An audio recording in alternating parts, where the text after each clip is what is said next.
Can you all hear me? No? Yes. Okay. You can't? Okay.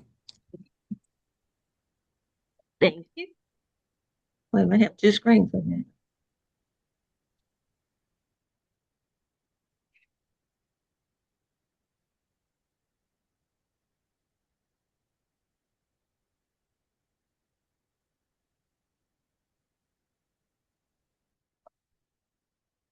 Very good.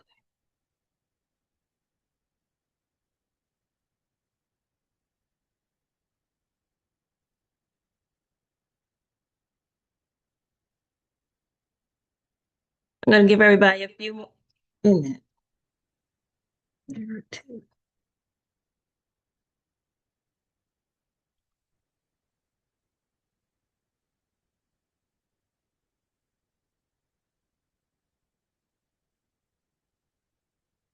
Jamila's running a little late and she's going to be in a few minutes. Can you all hear too?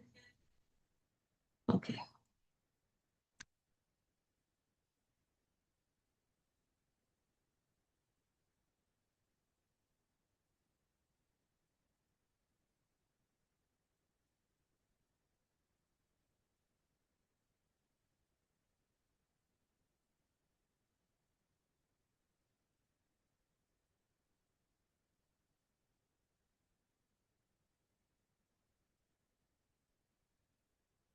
Girl, no, what is your problem?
Hello, hello, everyone. Happy Tuesday. Happy July.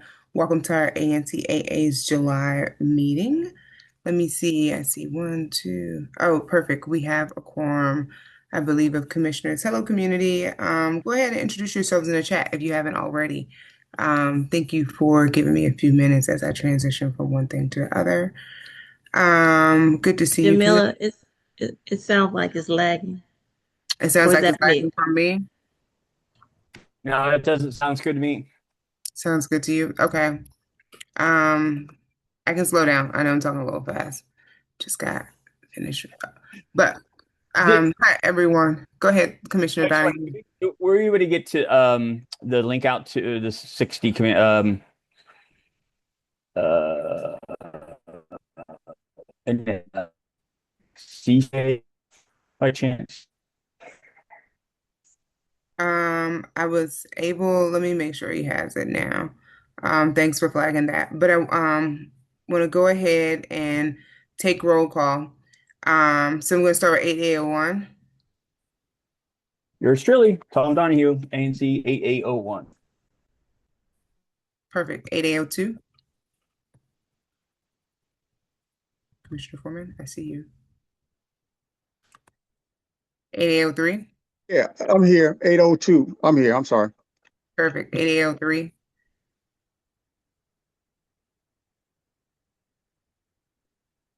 Commissioner Davis is here. Commissioner Moore is out tonight. 8805. Commissioner White is here. Is 8A06 Commissioner McKinney here? And then she was trying to get elevated. And then we have 8A07. Yes, Commissioner McKinney is here. We're elevating her to 8A07. Redmond present 807. Okay, wonderful. We have a full quorum with 6 commissioners. I want to go ahead and elevate Commissioner McKinney, and then we'll put the agenda up for tonight. Okay, hold on. All right, Commissioner McKinney, you're elevated. We see some comments in the chat. Thank you all for going ahead and introducing yourselves. If you have any comments or for the community or the commissioners or any announcements about upcoming events, go ahead and put those in the in the chat, or feel free to raise your hand if you want to say them live. So commissioners and community, I'm going to share my screen really quickly, and then Tom, I'll follow up with the lieutenant to go over tonight's agenda. We do have some changes to the agenda. Therm is no longer going to be presenting. They'll come back to us at a later date. I will try to find out if they are having any hearings for land use for Therm or not. Oh yeah, I took that off. Also, we just ended our second quarter, and so Commissioner Foreman, I don't think, had a chance to finish the finance report, so we can approve that at our September meeting, as long as our meeting minutes. But tonight we're just going to have a conversation primarily with Redbrick about a new development that they are proposing, a part of their Bridge District community. And so we have several Redbrick folks on. We'll have community and commissioner updates as usual. If the council member office joins for any updates, or our MOKers, we'll hear from them, and then we'll get on out. But we only have one vote tonight unless someone else has another one about the printer. Because we'll do in September our finance reports. I know you got your meeting minutes out, but people probably haven't had a chance to review them, so we can approve those at the next meeting when we have a chance to review. I don't want to vote on the logo with any commissioners missing, so we can wait until September. So with that being said, we'll approve tonight's agenda and then go into commissioner updates. I did figure out how to do a timer, but I'm gonna test myself and see if I can figure it out to keep us on time so we can get out of here on time, if not a little early. So can I get a motion to approve tonight's agenda with changes where we will not be approving the finance report or the meeting minutes? Commissioner Redmond approves the minutes with changes. Thank you. Commissioner Redmond moves a motion to approve the minutes with changes. Can I get a second? I second. Seconded by Commissioner McKinney. McKinney. Any discussion? Yeah, one quick discussion. I just want to note that I don't think we had a finance report last month. So there's now 2 meetings. We don't work next month. That's now 3 meetings that we will actually, it'll be until we get an update on finances. So I do believe that we should get some sort of what went out, what went in, where we're at, that type of thing, that at least today, so that we know what our finances are. We haven't had finances in several months. Thanks for flagging. I think we approved the last quarter one finance report already, which was for, no, I think we approved quarter 2 finance report already. That actually should have been quarter 3, because quarter 3 is Right. April, May, June. Excuse me 1 second. Can we hear this from the treasurer, or? Yeah, we can hear, hold on, but this is not like because tonight we're not going to go through them, but we can do this in the commission discussion. But noted about the finance, but some of these quarter 1 and quarter 2, I think, have been both approved, and Commissioner Foreman can tell us in his updates. And then it's quarter 3. So I didn't know, it's quarter 3 that we're looking at. But any more discussion about tonight's agenda? No, the agenda is approved with. Okay. All right. So all in favor say aye. Aye. Okay. All right. Motion. Aye. Any abstentions? Okay. Any not? Okay. Motion passes unanimously. All right. Let's go into some commissioner updates. We're going to start with Commissioner Davis. If you have questions for your commissioners, put them in the chat. I see some questions are coming in, and we can start the conversation. So commissioners, let's try to keep it at 2 minutes, and we'll go in order. After Commissioner Donohue finishes, Commissioner Foreman, you can go. We don't have to call. You all can just go one after another to save a little time. Okay, over to you. Okay, good afternoon, good evening, neighbors. Tom Donohue, ANC 8801.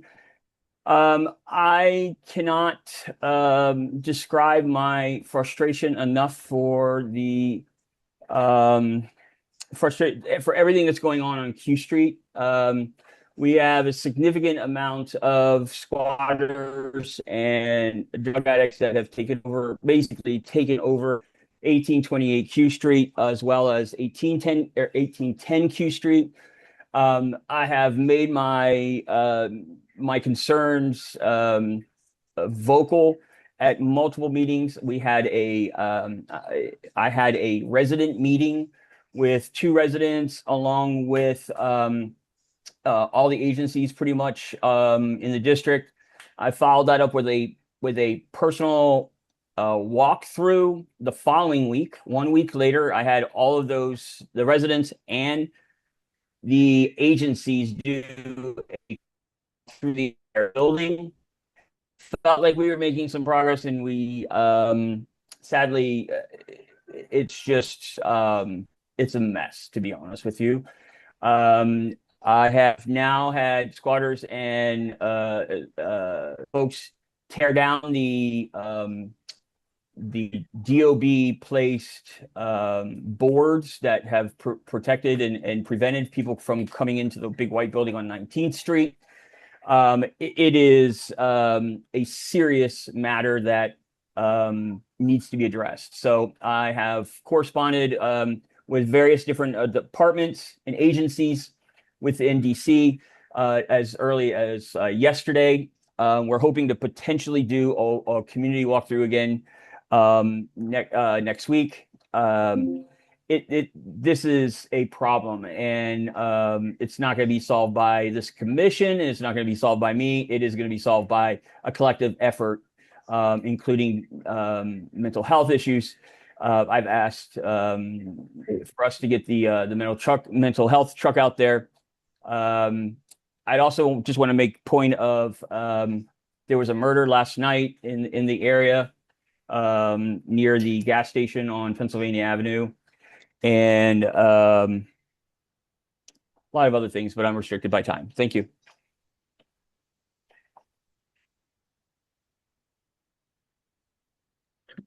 Hi, Commissioner Davis for 8A03.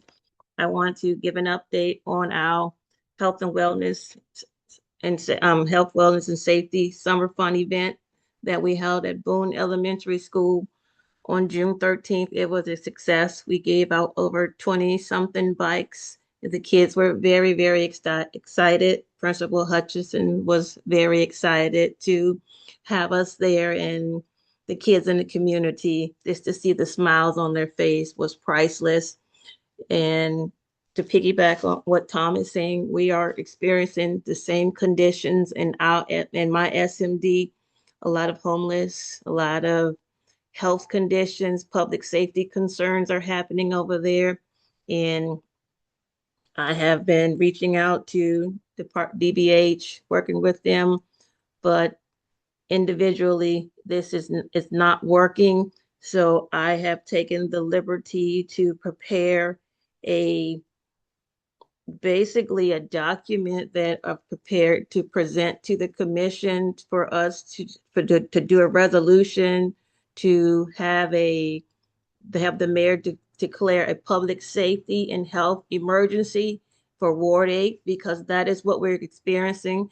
And we need them to work collaboratively in their agency, because individually it's not working. So I was prepared to present that. Well, we don't have a meeting next month, but did my screen go out? No, we can see you. Oh, okay. So I'm prepared. I'm still working on that, but I want to bring it to the commission in September to see. But I know we're going to have a new administration, so I didn't think it was going to be productive to present it to this mayor. But that is something that I think that's the position that we should take, trying to have a combined approach with all of the agencies, because it's just like we're just spinning our wheels if we're approaching each agency individually. So it's just not working. Thank you. And we talked about efforts we've tried to do in the past, and hopefully with the new administration, we'll be able to make some progress on things that has not happened. They used to have building blocks, if you all remember. That was supposed to be the Emergency Operations Center, and of course, the effort just stopped.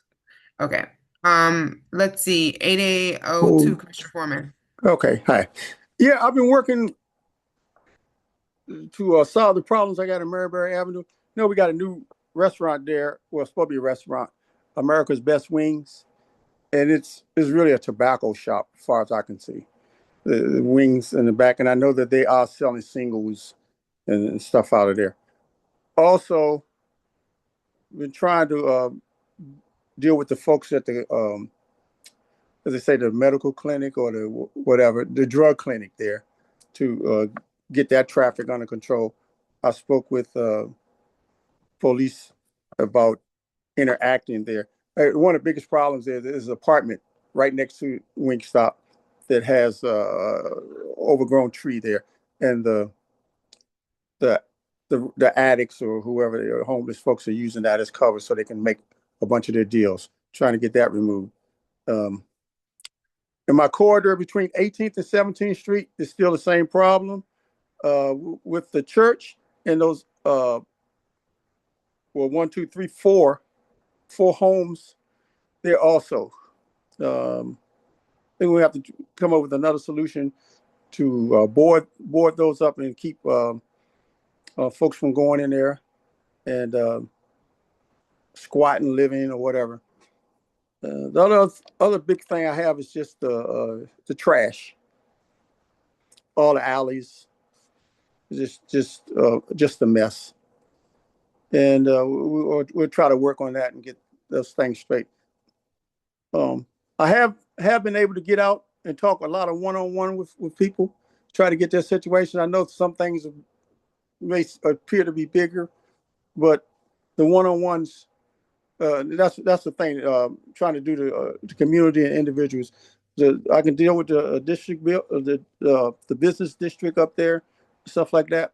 But I got to take care of the folks who live around here, and that's where my main focus is going to be.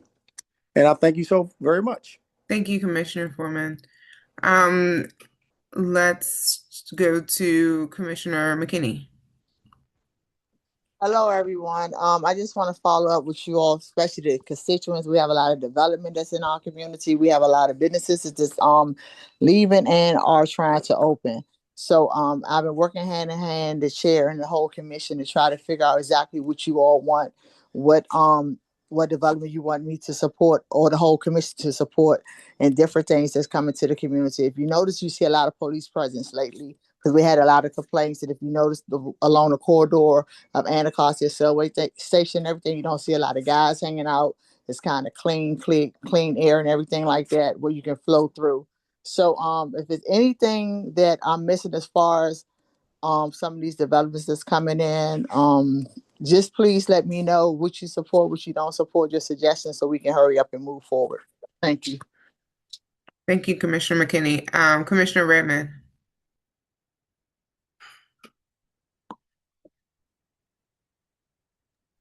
All right. Good evening, everyone. Over here at 8A07, we are still going through some storm cleanup from the June 22nd storm. That night, we did have some trees that did fall out of the national park into Marionberry Avenue, tore down some lines, tore down some poles, took out power in neighborhoods around us, Fairlawn and things to that extent. Langston Views, I believe, is on a separate breaker or box over off of Benning Road. So they weren't affected, but it was the neighborhoods around us. And unfortunately, it wasn't until I actually called Quentin, our Mokers representative, and told him that we were actually experiencing a problem that night. We actually had up to 10 Metro buses stuck that night. The thing that I am noticing that I'm going to have to work on going forward is these larger Metro buses on this new bus system. They are, when they get stuck right in front of 2300 Marionberry Avenue, in front of Langston Views, they are having to drive through the U-turn in front of the property and they are damaging the sidewalk and concrete areas of that property. So it's not only a Langston Views issue, but it's also going to become a DDOT issue because they have tree boxes and property in front of the that property as well. On July 21st, the residents of Langston Views will be having a tenant association meeting with the lawyers from Office of Tenant Advocacy. Back on June 9th, a cease and desist was served upon ownership and management here at Langston Views because they tried to start monthly parking charges upon residents who are in a rent-controlled property. So, if anyone is currently have rent control under their wing or whatever, you need to reach out to OTA because now I'm finding there are bigger problems. Agencies who are supposed to be overseeing RAD, come to find out, Langston Views slash formerly known as Marbury Plaza hasn't been properly registered with the Rental Accommodations Division, which is under Department of Licensing since 2001. They have been illegally charging residents for parking fees since 2001. So that is something that we just recently found out within the past 30, 60 days that we're working on over here. I'm also working on a physical moratorium for our 8A commission because we do know that we were able to secure a moratorium for no more liquor licenses. As we know, all of us need to come up for re-election in the next couple of months. I would like to be able to get that in black and white so I can share that to the person that's going on behind me because I am trying to recreate historic wheel right now, trying to find out some stuff that happened behind me. But I would be able to share information going forward if for some reason I don't take up this seat in the next elections. The last thing is in regards to the business ideas that McKinney mentioned, that whole Wingstop thing. There was a resident who asked some time ago, how do we get notified when these businesses are coming into the area or something to that extent? But some kind of like general info needs to be sent out into AA saying, hey, these people have applied for a license, they're coming into the neighborhood, you need to know who's coming. And we need to work on some and that is something that I've also put on my back burner as well to get more information about that going out into the community. Thank you, Commissioner Redmond. I'll be quick. The month of June, were you finished, Commissioner Redmond? Yes, I'm ready. Okay, I'm sorry. done. It was good to see so many of you all out at the Juneteenth events, from the parade in Ward 7 to the Faith Leaders Breakfast that they had over in Ward 7. There's a lot of Ward 7 stuff too. And to just see the community out all throughout the month of June. Right now there is one of the it is one of the what was I gonna say? My large residential units is getting sold, so I'm trying to figure out Butler Gardens. Meeting with the folks over there to see how their topo rights are being protected throughout this process. And then I think we talked about before, Councilmember White introduced a resolution on liquor licenses. So we'll be letting the community know when that will be going forth to the council floor so that we can all make sure to testify for hearings. I've testified at a lot of budget and oversight hearings this spring, and I think putting together a Ward 8 or at least an 8A white paper for the new administration, because we have a new council and a new mayor presumably coming in, to know what priorities are, because we presented them several times towards this mayor and administration with modest, and I say that very lightly, updates. So I'll read some of the comments from the chat. And then everyone, if you do not receive our information, let us know, connect with your commissioner, but make sure you're hearing about what's going on. We send out quite a lot of updates. But in the chat, Reverend Thompson has let us know that the Ward 7 and 8 Faith Leaders Breakfast is this Saturday. I lost it. Oh, the Ward 8 Clergy and Faith Leaders meeting is this Saturday, July 11th from 10 to 12. at Martha's Table. So right up the street from us over in 8B. And breakfast is served at 9:30, with that to be between 10 and 12. Recommend community to go if you want to find out what's happening across the ward. Michelle Moody asks, why didn't we have any representation at the Minnesota and Pennsylvania Avenue project meeting? There were some updates that commissioners were having via email, and I think actually the project has slowed down, but Michelle, we'll try to get you an update. I was working that Yeah, night. Go ahead, Commissioner Donohue. yeah, just for the record, that project has started on Monday, and so it's going to be an ongoing project for the next 2 years. I did ask them to provide me with an updated, because there was a lot of questions about Nicholson Street and being reversed and going back, and so I've asked them for an update. And she's right. I mean, I don't know about the other commissioners. Unfortunately, I was unable to attend that last meeting. It sort of came up late for us, but late notice for us. But my understanding is that the feedback from our most recent interactions with the DOT or Department of Transportation was that they actually heard some of what we were saying and reversed a lot of the concerns that the community brought forward and that our commissioners brought forward. So I was glad to see that and hear that. But to get an update, would be good. But it is definitely now well underway. Yeah, thanks, Commissioner Donahue. We'll ask, I don't know if someone from DDOT is on the call tonight. There is a new DDOT liaison for Ward 8, who just started. She emailed us last month, I believe. But we'll get an update on what changes were taken into consideration. Ms. Lynch asks, what is the building coming up across the street from Boone? I don't know, Commissioner Davis, if you know what that is. Oh, I don't see her. I think she's the 88 office. Does anybody know what building is coming up across the street from Boone? Yeah, I do. It's a similar apartment building that's right next, that's owned and operated by the same folks of the building right next door. So it's going to probably look very similar to it. We've had, I'll deter to Commissioner Davis because that's her SMD, but yes, and Nicholson is remaining in the same direction towards the park because part of the bigger problem was there was no way to get to the park as a result of that. So those plans to reverse Nicholson have been shelved or canceled, so they're reversed. Okay, wonderful. We have Commissioner Davis, and then I'm going to take the last question, and then we're going to go ahead and move on to a few updates from MPD before we get into Redbrick. Okay, Commissioner Davis, did you?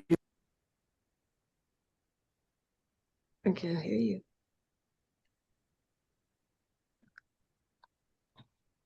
Go ahead, Davis. Okay, no, I couldn't hear it first. She wanted me to give her an update about the apartment building. Yes. Yes, it's what Tom said. It's going to be predominantly low income housing. And I've been in contact with the property manager and trying to get them to implement some different strategic methods to try to control the behavior of the tenants that we're seeing outside. They just earlier this year evicted over 15 of the tenants, and they're in the process of re-renting out the apartment buildings, but it's more of the same behavior. And I'm just having a difficult time with getting the property manager to understand our concerns and do a better job in the community. But right now, we're just relying basically on the federal agents. They're going in constantly issuing warrants and doing raids in the place. And this is an ongoing process with them. So I'm going to reach out to the Attorney General's office, the OGC, and see if is any way that we can have that declared as a nuisance property, because the new one is pretty much going to model what's going on in the first building. So if it can get on their radar, on OGC's radar, then maybe they will do a better job with the second building. But I think we need to have a moratorium on, I'm not against low income housing, but we're overly saturated over here and we're constantly having to deal with these types of problems over here. So Why are we the ones who have to absorb all of the low income housing? So we have the liquor moratorium. I think it's time we start looking at trying to get a moratorium on that. Because how else are we going to make a difference?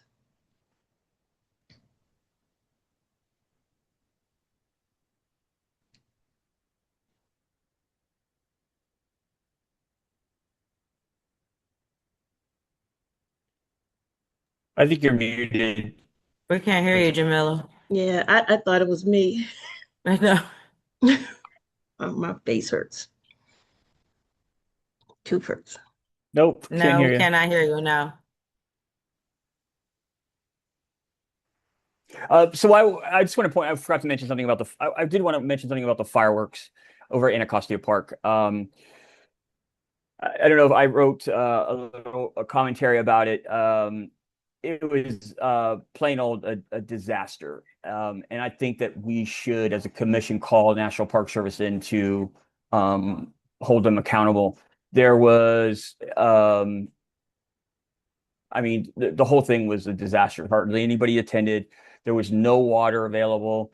And I would be supportive to have National Park Service into, and keep in mind that the National Park Service only had those Anacostia fireworks as a result of sort of being booted from downtown. So we're not going to see that next year. It was as a result of that. And so, I don't have the expectation that we're going to get that nice of a fireworks display next year.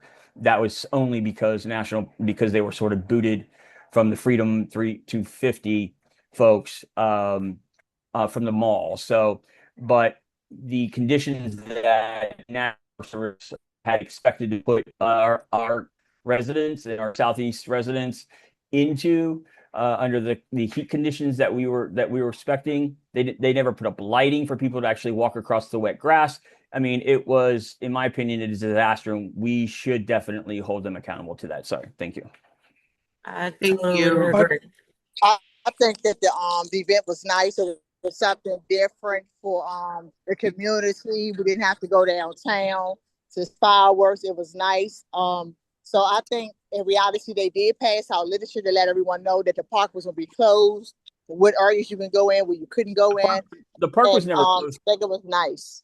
The park was never closed, though. I mean, you could have gone in and actually cooked out and brought stuff in. You couldn't drive in, but the park was open and accessible to everyone.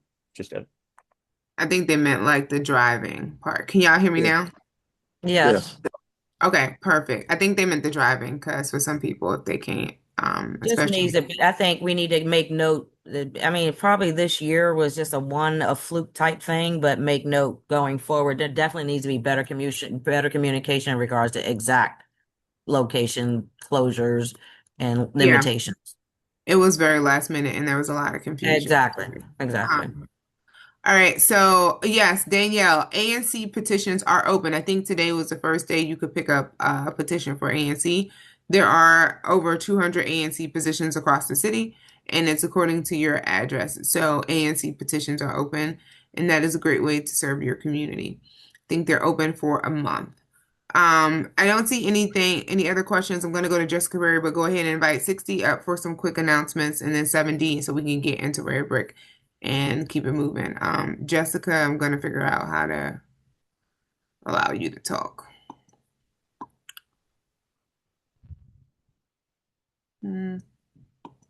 Okay, Jessica, you have a question?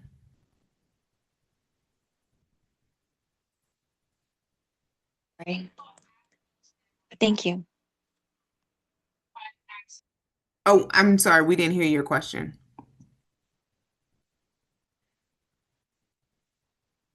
Okay, so is Captain Rodriguez here from the 6th District?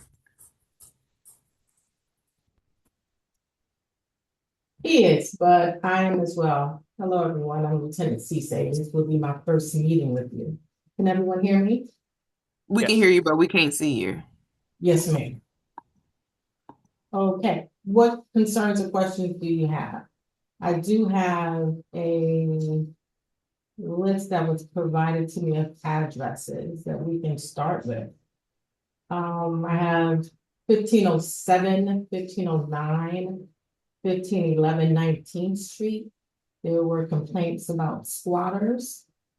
Is that something you would like to discuss or share more information about?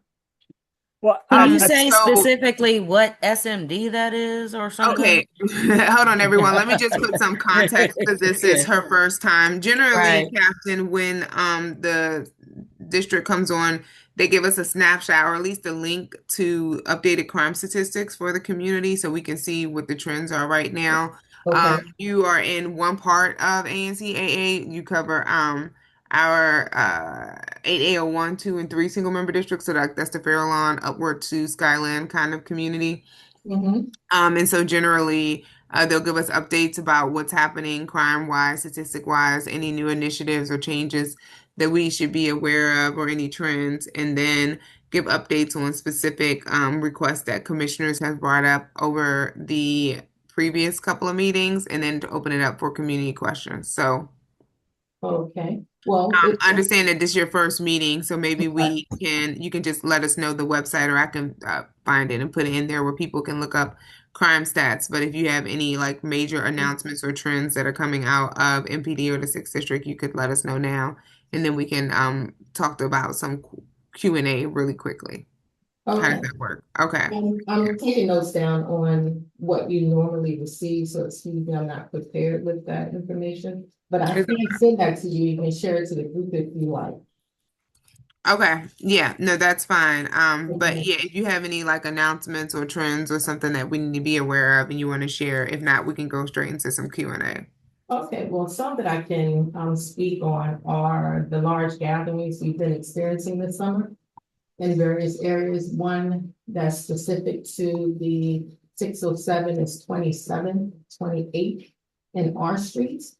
That's one we have concerns about loud music, large gatherings,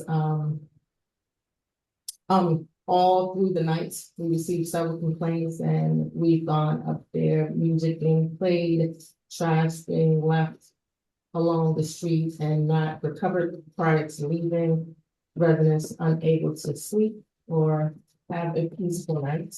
Another area that recently we visited twice was the 5,000 block of H's and Henry Street. That happened last week as well as the week before.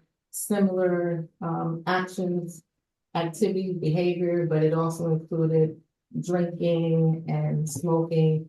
Each time we had officers respond to the area, we increased patrol presence, direct patrol or special attention. We've identified various vacant properties in those areas. Not much squatting that I could say, but it seemed there was some trespassing in the abandoned building. So that's something else that we are addressing. But anything which is something we need to contact Department of Buildings for to ensure each property is properly secured or resecured. But beyond that, that's all I have to share. So you can tell me what you're interested in learning more of, other than what you've listed so far. Okay, well, we'll start with Commissioner Donohue and then Commissioner Foreman, Davis, and Redmond. And if we can keep it to like 1 minute, the question, so we can get some from the community. Good morning, or good evening. My understanding, I know it's a 7B, but it's right along the Fairlawn edge. We've had our first murder that we've in quite some time. I believe in 7B. If you could, it's right along our SND line. Could you update us on the murder that occurred this morning? And then I have two other questions. Are you directing that to the 17 lieutenants or for me? It was the gas station or near the behind the gas station.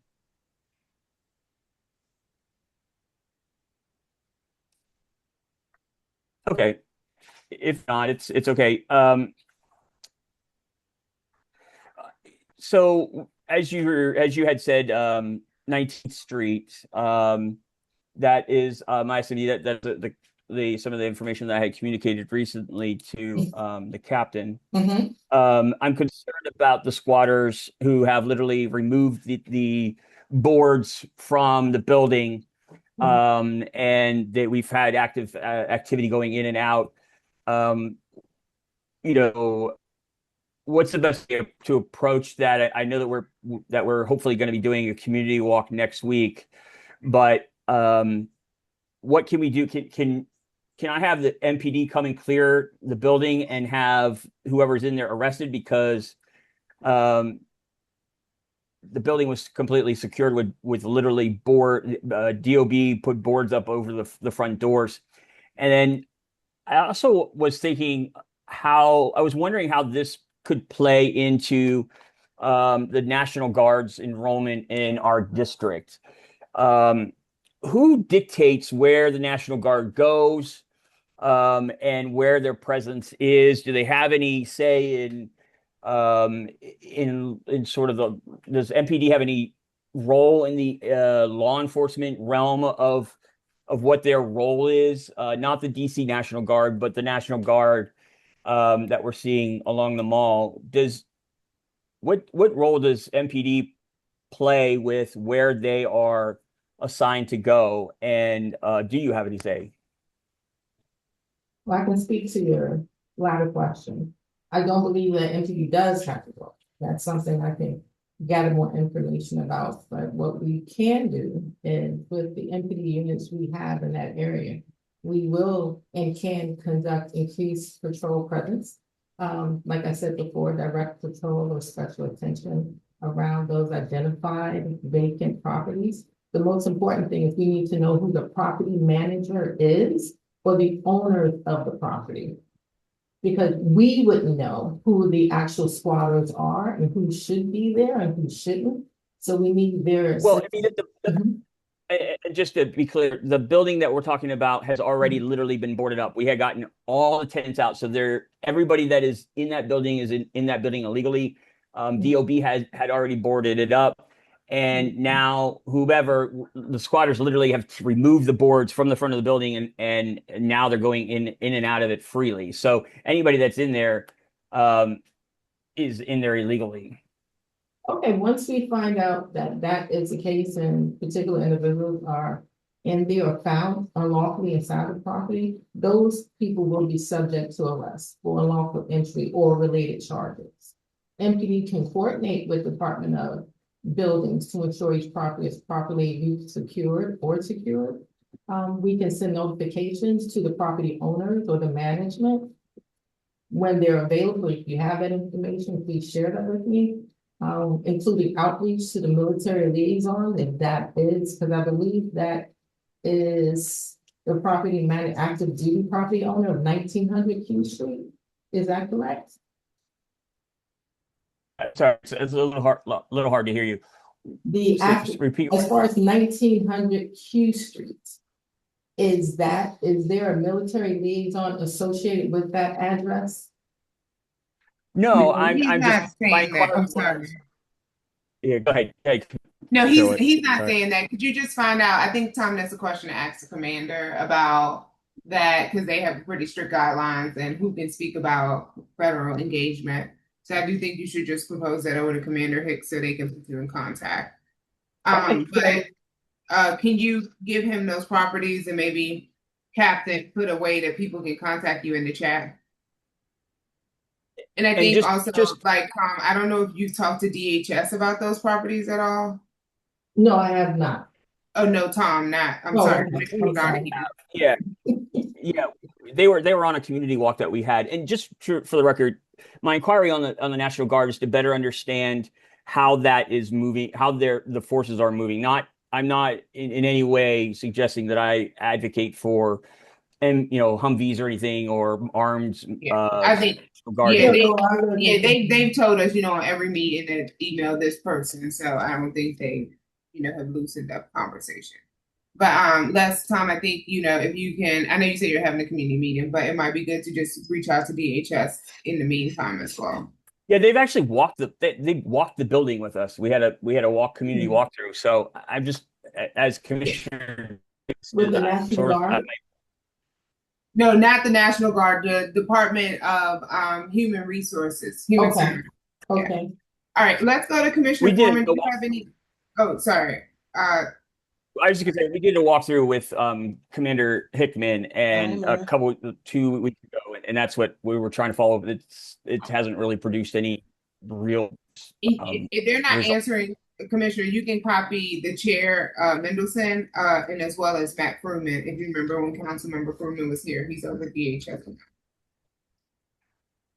So, okay, Commissioner Foreman, any questions for MPD? And then, if not, Commissioner Redmond, any questions for MPD? Couple of questions. Well, they don't I serve. do have a question. They're not serving my MP. They don't serve 8807. Yeah. I got a question. Couple of questions here. Okay, we talked about response with DOB. I've had some interaction with a few of your officers over here about the nuisance the properties I have here between 17th and 18th Street and Minnesota Avenue, and it's a constant thing.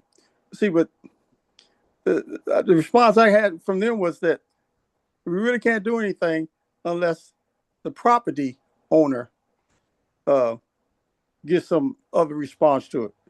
And my thing was, what I'm gonna have to do is my citizens have to call over and over and over again, and you have to come out over and over again.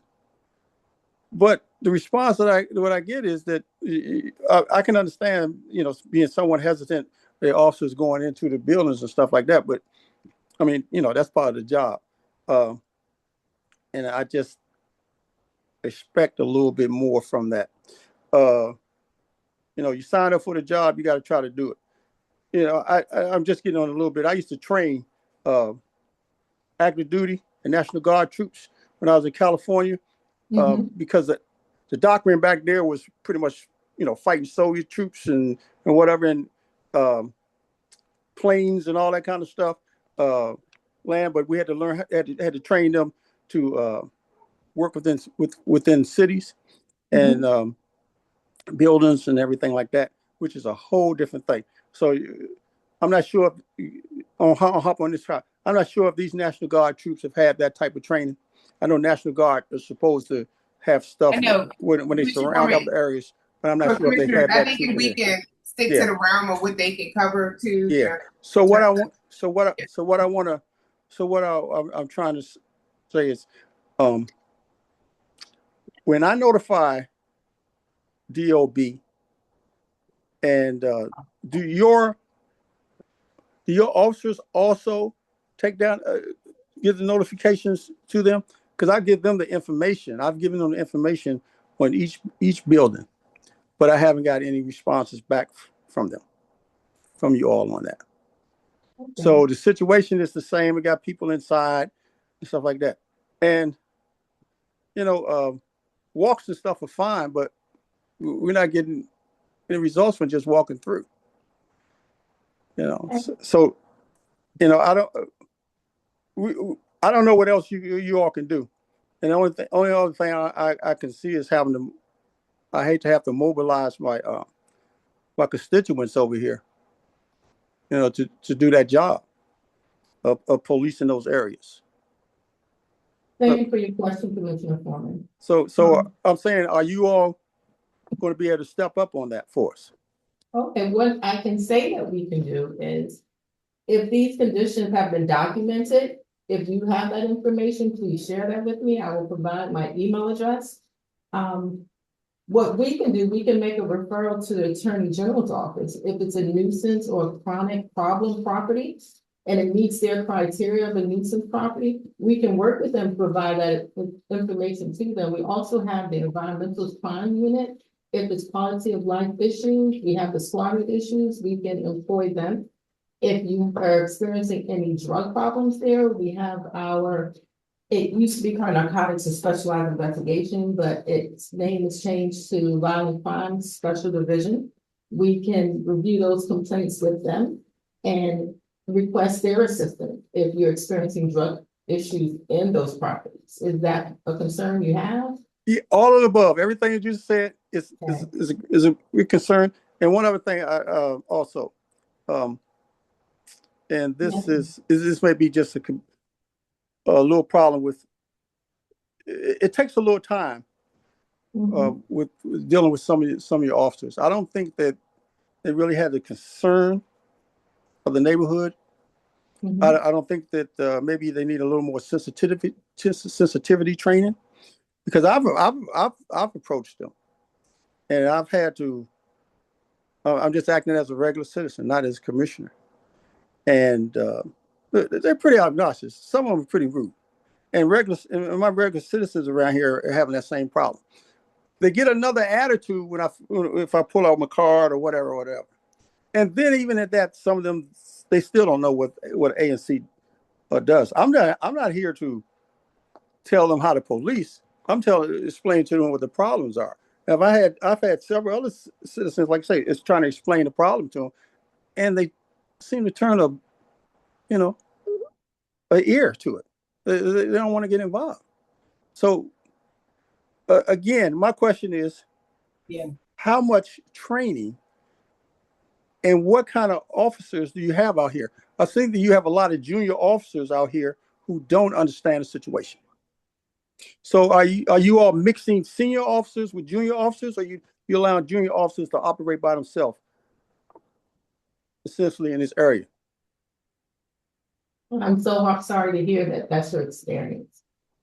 If we can speak offline, any specific, if you have names or situations, and I can follow up on that. As far as the officers, they're partnered together by shifts, day, evening, and midnights. Sometimes we have a mixture of officers depending on experiences, and it depends on the day of the week or the other events that are happening throughout the city. So it's not a constant or consistent grouping of officers, but they have a wide range of experiences and time on the department. So you would just have to be a little bit more specific with the ones that you interacted with. Yeah, So thank you, Captain. Thank you, Captain. We do got to move on. Commissioner Davis, could you ask your question? I'm going to ask if we can. Oh no, I'm fine. Limited. Okay, and community, if you have questions, please put those in the chat. Do we have anyone from the 7th District on tonight?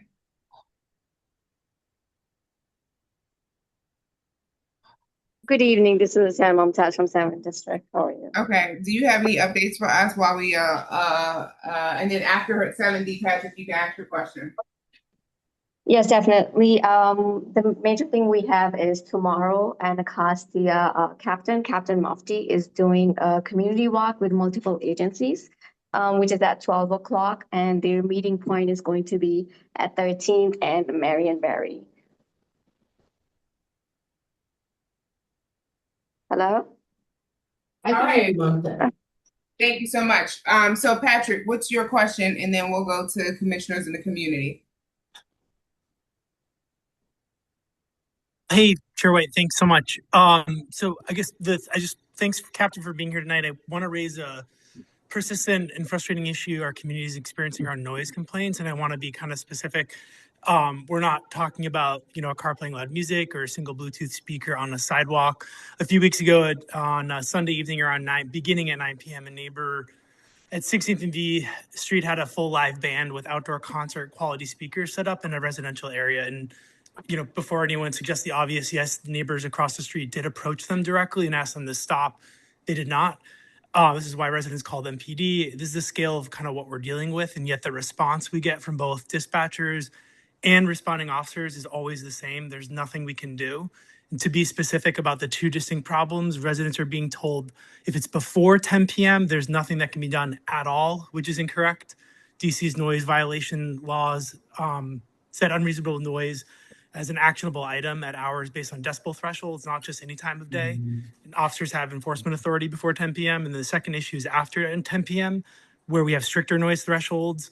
Residents report that officers respond but take no meaningful action whatsoever. Essentially, they show up, observe the situation, and just wait it out rather than enforce the law. So a response without enforcement is not a response at all. So my question is, within 7D, can you commit to a roll call training or targeted officer training education within 7D, specifically addressing noise enforcement, what the law actually authorizes before and after 10 p.m., and what officers are expected to do beyond simply showing up?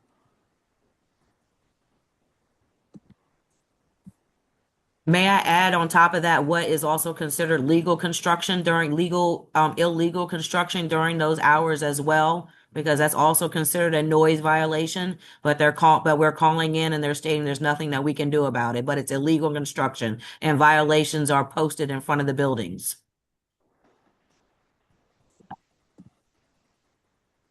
I do believe that there's a 24-hour number you can call for illegal construction. The buildings have already been cited for illegal construction. The police officer are on scene. The signs are posted in front of the building, and the police officers are saying there's nothing they can do. Can we allow the first question, then that one, so the constituent can get their question asked? Yeah, and I then was we're gonna adding on move top of it. on. And well, one of the things like what Patrick is talking about, this is like kind of been a bigger issue. So we have taken this issue to the council member and reaching out to the property owners of that one particular instance. But if we can get the lieutenant, I apologize, to answer that question first. Yes, definitely. As far as the noise complaint, we do have at 10 p.m. That is when, after 10 p.m., that is when we can enforce it. Before that, our officers, we can't do anything because per DC law, DC code. But we can offer. That doesn't mean that if you have like loud noise or anything that is disturbing you, you can't call us. Definitely call us. Our officers can go and have a conversation, talk, and see and figure out. It can always officers having a presence of MPD. Is sometimes it changes things. So definitely, even if before 10, do give us a call. As Yeah, far as Lieutenant, I hate to cut you off, Lieutenant, but I think this is the heart of the problem. That's not correct. There is something there. The DC's noise control regulations, and I'll drop the reference here. Unreasonable noise is actionable at any hour based on decibel thresholds, not just time of day. Officers have the enforcement authority before 10 p.m. When those thresholds are exceeded, they just do not ever. So I think you're just validating the concern here. This is the root of the problem. So I'll drop the link, and we appreciate maybe some education needs to happen around this across MPD and 70 in particular. So thank you. Yeah, definitely. If you can drop it, I will look more into it. If we are something that we are not being trained properly, definitely that is an issue, and everybody across MPD, across the district, should be aware of that if there's something that we're not being trained on. So I would really appreciate if you drop that, and I will take a look at it. The other thing I would say is that all these different people that we get from MPD, it's like we have these conversations over and over and over and over and again with the different people that represent MPD. And so having the same sort of point of contact that understands that like a lot of even our problems, I mean, that we continue to just have, discuss. We're having, and I know that Commander Hickman's out on I think vacation or whatever at the moment. But it's really important that whomever is takes over is sort of up to date on the challenges that we're facing, because then you guys recommend the same things that we've already tried and have already done, and it's become super repetitive and not productive whatsoever. Yeah. And I think with this, we say this every 3 months because positions change every 3 months. I do recommend people to testify at MPD's hearings and to reach out to your council members too who have oversight, because this is the same kind of broken record every several months. All right, so let's move on. I'm sorry, 1 second. Can I add to the conversation about the noise tonight? Yes, you can, and that'll be the last comment before we move on. Corners. In order for the officers to measure the decibels within an area between 10 p.m. and 7 a.m., they would need to have a device called a sound level meter. That is not something, that's not a piece of equipment that officers have. That's not something that we have been provided with. That it's a small handheld device with a microphone that the officers can use to measure the noise that they are in front of. But without that, and within the district, I believe it's 55. And that is not something without that measurement that we can speak to, but we can speak to and understand that the timestamp of 10 p.m. between 10 and 7, the noise, if it can be heard and it's disturbing the residents in the area, then we can address it. But without being able to measure it, the officers are unable to take action. Can I just say one thing? When we have a problem area and we know that this is a problem area, Yes, ma'am. why don't you all have that type of device if if you're constantly getting these types of calls for noise complaints? Because we have areas where they're constantly congregating, hanging out, bringing speakers, generators to be exact.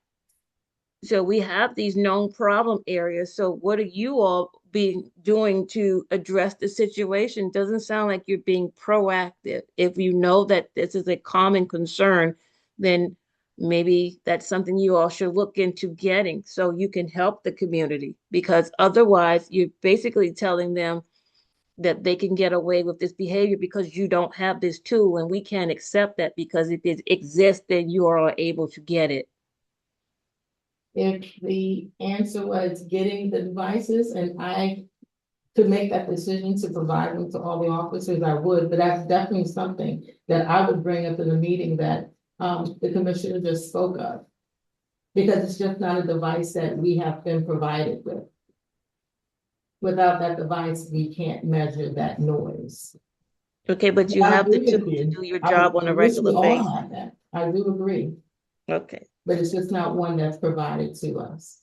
Yeah. So is there something that we as citizens can do to help facilitate you all getting that? Like Yes, a petition or something? I mean, what would be the best path for us to help you all get that tool to help us? whichever forum that you guys regularly visit and you're allowed to voice your complaints, that would be one complaint that I would voice. And it would be more than just from you. It would be from several citizens that are experiencing the noises outside of the timestamp of 10 p.m. to 7 a.m. Well, actually, from 7 a.m. to 10 p.m., the maximum decibel noise is 60 decibels. So the Patrick is correct. So they're not supposed to exceed 60 decibels during the daytime. Okay, but the thing is, we wouldn't know. We wouldn't be able to measure. Yeah.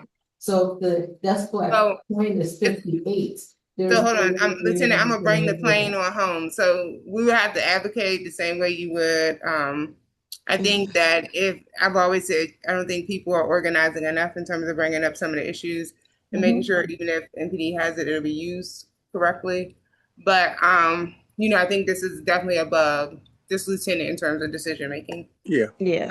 Yeah. So, Yeah. all right, but let's move on to Redbrick. So, gonna go ahead and invite Lindsay and her team up. Thank you, community, for having a good conversation. There is some comments for you in the chat from Ms. Lynch. I think is a good one. And then Redbrick, if you can tell people who don't know about your project, the overall project, because not everyone's familiar. Yep. So thank you, everyone. Thank you, Chair White, for the time. I know that we're a little over an hour, so we're going to do our best to get through this as succinctly and efficiently as possible. I am Lindsay Morton. I'm Redbrick's Vice President of Community Engagement and Corporate Impact. I'm joined by my colleague, Grant Johnson, who is just sharing the presentation. We're going to do this in two phases. The first phase will cover our design review for Parcel 7, which is the next phase of the Bridge District in development. The grants phase, or this portion of the project, will also give you just a big picture overview of the phasing of the Bridge District.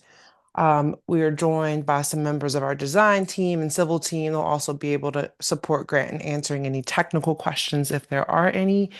Following that, we'll do Q&A, and then I'll stay on and give some other additional updates about just our work in and around the community, our retail, et cetera, et cetera. So I'm going to turn it over to Grant, who is going to talk us through the design and this next phase of Parcel 7. Okay, you can all see the screen and hear me okay? I can hear you. Perfect. Yes, we can. Well, thank you for having us. As Lindsay mentioned, my name is Grant Johnson, and I'm on the Redbrick team. We are very excited about the opportunity to present the Parcel 7 hotel project and bring up to speed on the Bridge District. As a reminder, the Bridge District is located along Howard Road between the Frederick Douglass Memorial Bridge and I-295. It sits adjacent to Anacostia Park and the Anacostia Metro Station. And at full build out, it will comprise about 2.5 million square feet of mixed use density across 8 acres. So each parcel that you see on the screen has been designed very distinctly, which will result in an organic and unique neighborhood composition with a variety of uses and spaces catering to a broad mix of people. So Lindsay will go through a larger, more detailed update about what we've been up to over here. But I wanted to hit home on a couple big ones, which is Parcel 3 and 4, delivered last year. It delivered 757 new housing units, inclusive of 77 new affordable housing units and 44,000 square feet of retail. So Atlas Brewworks opened last year with Dabo Burger operating inside of it. Cafe Chino and Flow Yoga opened just recently. So we're very excited to welcome and support these new businesses in Ward 8. In other news, at Parcel 5, which you can see is under construction earlier this year, this is 272 new housing units, which includes 29 new affordable housing units and 9,000 square feet of retail. So that kind of, as you go up the street, go up Howard Road, that brings us to Parcel 7, which again is across from the Metro parking garage and sits on the WMATA access road. So today, Parcel 7 is a grass lot. With this project, as you can see on what's rendered on the screen, we intend to construct a new hotel with approximately 160 guest rooms and a ground floor restaurant bar lounge that will be available to both hotel guests and the public. It will be the first kind of its kind on this side of the river, something that we're really proud and excited about. And I'm going to talk briefly about the site. I know Brian and Jeff might talk more about it in detail, but it's really a tricky site. It's kind of an odd shape. It's got it's off this access road, and it has 3 sewers running underneath it from DC Water. It's got an 11-foot sewer along the west side of the property, a 12-foot sewer tunnel along the south side of the property, and then the 40-foot wide Anacostia River tunnel that passes through the property as well. And so we really just fit the building in between all the requirements from these infrastructure items that run through the site. And so we're excited that we were able to fit a 7-story hotel with dedicated drop off and pickup, kind of off the access road, ground floor food and beverage, hotel amenity space, back of house loading, as well as a public plaza that will connect the bike and pedestrian trail that runs behind the site, kind of from the Metro garage to the bridge along the park, back to the sidewalk. So we think we designed a good building. We're really excited to walk you through it in detail. Again, thank you for the opportunity. It's exciting to activate a vacant parcel in the Bridge District and bring and support some economic growth to Ward 8. So that's it for framing the discussion. I want to turn it to Jeff Utz quickly, who will walk you through the zoning and kind of the next steps on that front in a little more detail. Great. Thanks, Grant. And thank you to the commissioners and the ANC for having us and allowing us to speak. I'm Jeff Utz with Goulston and Stores. I'm the land use counsel for the applicant. This is case 26-07 at the Zoning Commission. So we just filed this. We did come to the ANC on June 2nd and ended up filing it on June 18th. So it does have a hearing date of September 14th set by the Zoning Commission. So we're excited about that. We're excited to be here tonight, hear feedback and discuss the concept. This is a site that was zoned in the North Howard Road 1 zone as part of the map amendment that came through several years ago. That was Order 20-22. So we're proceeding through the design review that is required as part of that zoning that was put in place at that point. This is, as Grant mentioned, this is the next phase of the projects. This is what will deliver on that concept that underscores the North Howard Road mix of uses that's envisioned, residential and commercial, along with activated streetscapes. This will be the first hotel that adds to that mixture of uses and adds to the street activity and the energy. So we are really excited to bring this to you and to bring it forward. As part of the application, and is due to the unusual shape and the configuration of the lot that Grant was mentioning, there are utilities and easements that crisscross the property in a really unusual way, and the property is already has an unusual shape, as was just shown on the prior slide. There will be a need to request the relief and flexibility that's shown here, summarized at the bottom of the slide. Rear yard flexibility, it's about 2 feet short on the north side. Side yard flexibility, it's on the east side, there's a pinch point where the WMATA road comes to the property, so that there's an inability to provide a full side yard at that point, although there's an open road along that side yard. There is not residential provided here. Obviously, this is a lodging use, so there's just no residential able to be provided in the hotel building. Vehicular parking, there would be a 21 space requirement, and there's not an ability to provide a garage here due to the easements and the underground sewers and so forth that are provided on the site already. And then for loading, there's a 2 loading berth requirement, and there's really only a need for 1 berth, but also there's a difficulty to put 2 loading berths on this particular site. And then there's a need for a long-term bike employee shower reduction. There would be, based on the square footage of the hotel, a requirement for 4, whereas we think 1 would be able to be utilized here. And we've been meeting with DDOT about that concept. We think it's more than enough to service the demands that will be placed on that sort of infrastructure. And then last is this concept of a penthouse enclosing wall. This is a really technical element that relates to the enclosure around the mechanical space on the roof. There isn't going to be a screen wall because the parapet is so high on the facade exterior of the building. It essentially already acts as a screen wall. So there was not a need to have a redundant screen wall that would do the same thing right behind that. So that's a quick snapshot. I'm happy to detail. I also don't want to get too into the weeds if that's not of interest. Happy to answer any questions on that as well. Otherwise, I'll just step out of the way and hand it over to Brian to walk through the design, and happy to answer questions at any time. Thank you.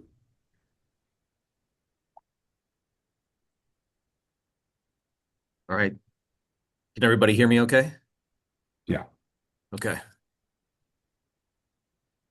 All right. So a little bit about the design of the new hotel. So my name's Brian Murch. I work for one of the local architecture groups here in the DC area, the DLR group.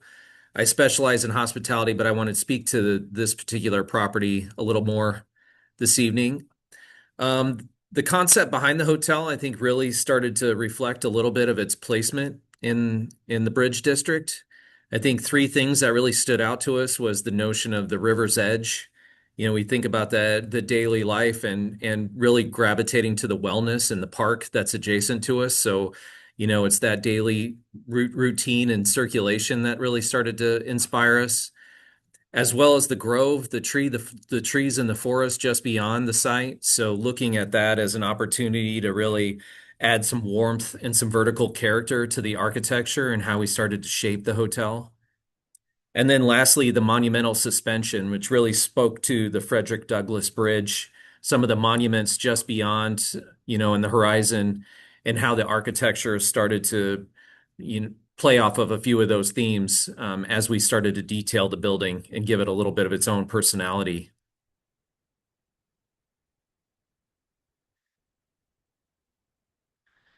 The massing of the building, as you may have heard Grant describe, we had a lot of easements that tracked along the site, and you'll see that in the next few slides. But the shape of the building looks fairly unique in its form, and that's due to those easements and some of the constraints that we had with shaping the building and trying to create a guest room floor plate that was efficient. So really just the constraints of the site that really made the shape of the building an interesting 7-story construction for us in the end. And then another thing worth mentioning on this slide is what Jeff had just described. So we had some elevator overruns. There's rooftop mechanical. And so, with the elevation change in some of our adjacent buildings, we wanted to be mindful of how we could screen that rooftop equipment. So using the architecture as a natural device to help, create less sight lines to those elements on the roof plane, we really use that as a design feature for the hotel, and that gave it its own look and feel in the composition of the Bridge District.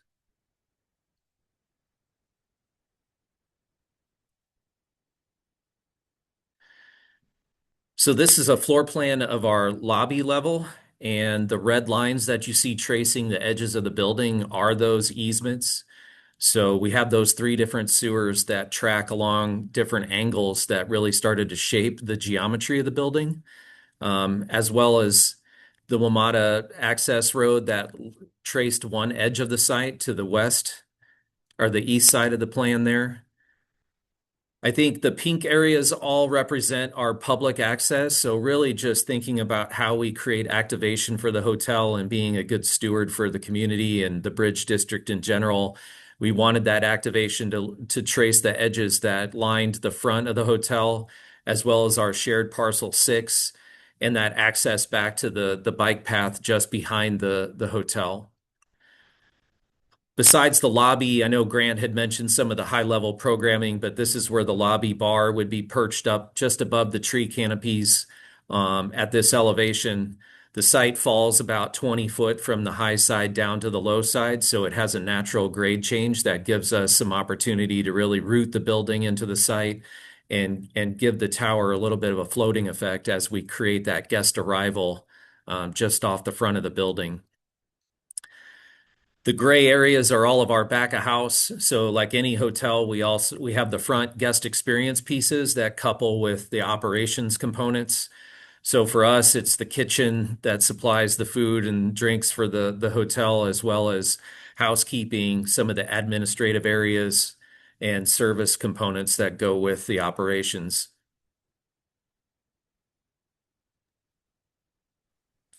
Brian, are you wrapped on the building? Yeah, I was gonna just, oh, Brian, really quickly, I was gonna mention there was a note about pausing here, so I just wanted to defer back to Chair White. Would you like us to stop here, or I just want to get a sense of the agenda and time? Yeah, no, I mean, we still have some time. Sorry, you all, my computer died, so I had to rejoin. But this is a lot to take in, so we do want to have a round of questioning, just so everyone know we are not voting on this tonight. Like they mentioned, they just filed their paperwork. And so we want to open it up to questions from the community. If you have already put them in the chat, I can only see like what's coming in the last minute because I had to rejoin once my computer put on a charge. So and I can see some of the questions if it's appropriate. I'm happy to just start to answer based on what I can see. okay, go ahead, and then I can see questions about yeah, just so folks know, and we have talked to them about this. We do not have a CBA with Redbrick, even though this is probably one of the largest, will be one of the largest developments in AA. There's a lot of history about the CBA that started before anyone who's on the current commission was a commissioner. We did try to execute one about 5-6 years ago when part of the property was still districted in 8C. We were not successful in executing one. Zoning does not require them to have a CBA with us because they're not looking for a PUD. However, we have brought up to Redbrick again that we would prefer to have a CBA, written CBA with Redbrick because this is such a big development. And just to concerns that I'll speak very personally, I have with some of the food access money that has gone to Redbrick businesses on that site, and those food access partners have left or did not provide food for quite some time. So I think these are valid questions that are coming up around impact and community benefits, whether it's required like by law or not required. But Lindsay, if you can start going into the questions Sure. and then we can continue this conversation. But like I said, we're not voting tonight. They're going to be back in September. And we'll see if we could have a town hall, but we know there's so many meetings the community go to every. Yeah. I have a question. So, you all already had placards and permits and everything for the hotel? I'm sorry, Commissioner. Can You you all repeat the already question? have, you all already have the permits and everything for the hotel? No, we're filing an application. We have an application filed for our design review. So we're in the path or process now of being able to review design with community, which we're doing tonight and have done in some other settings. The goal is out of this outreach to have ANC support to continue um, with our process of entitlement and getting the design review approved by the Board of Zoning. Okay, I have one question. Not my apologies for cutting. Are y'all gonna have a swimming pool? I don't believe we're going to have a pool, but if one of the designer, Brian, if you could correct me, No pool. yeah, no No pool. Yeah, pool. perfect. Jacuzzi, anything like that, or just to be a fitness room and Mhm. whatever amenities? A small meeting room, as well as a fitness center, which is a little overscaled. I think really trying to lean into that wellness factor with the district, and then just the bar and the restaurant that's on the ground floor. Okay. Where That's it. some businesses from Ward 8 have a chance to you know, for retail space. And I know the past have been kind of hard. And I know you all talked about a lot of retail spaces that you all have. And we want to make sure that Ward 8, businesses have a chance to activate these spaces that you have. So This for go the, around. I'm sorry, Commissioner. Said this go around, it wasn't so successful last go around. So we want to, try to commit to making sure that, we have a lot of businesses. You have a lot of management groups out here that's right based out of Ward 8. And we just want to make sure that Ward 8 have a fair shot of even applying for these positions and things like that. Absolutely, yeah. I mean, we've talked about that in particular. I'm working with the team on just some new strategy to make sure those opportunities are socialized a little bit more evenly and broadly. So more to come on that. Specifically for this hotel project, we don't have plans for any ground floor usage. We do anticipate additional ground floor opportunities throughout the other phases of the Bridge District, including Parcel 7, or rather Parcel 5, which is under construction. And absolutely going forward, just based on the feedback that you and Chair White shared, our goal is to socialize a registry where folks can apply and sort of put their business information. We can keep a running tab and log and be able to contact people directly when we have various opportunities. So but yeah, for this project, for the hotel, we won't have any retail opportunities based on the design.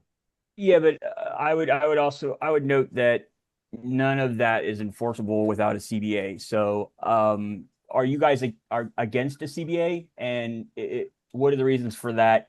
And why don't we have a CBA? Um, Thank you, Commissioner. As Chair White said, a lot of the CBA discussion even preceded me. This has been something that had been going on for a number of years.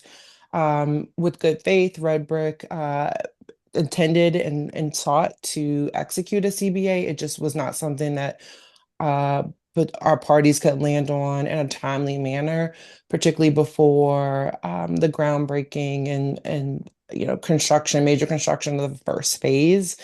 Part two of tonight's discussion goes into some of the ways that we've continued to honor the spirit of what was in that CBA, including making charitable donations and being, in the community. But it's not something that I'm able to speak on tonight about sort of the why and the path forward. But as it stands, we're not intending to reverse course on having a CBA as a part of the design review for Parcel 7.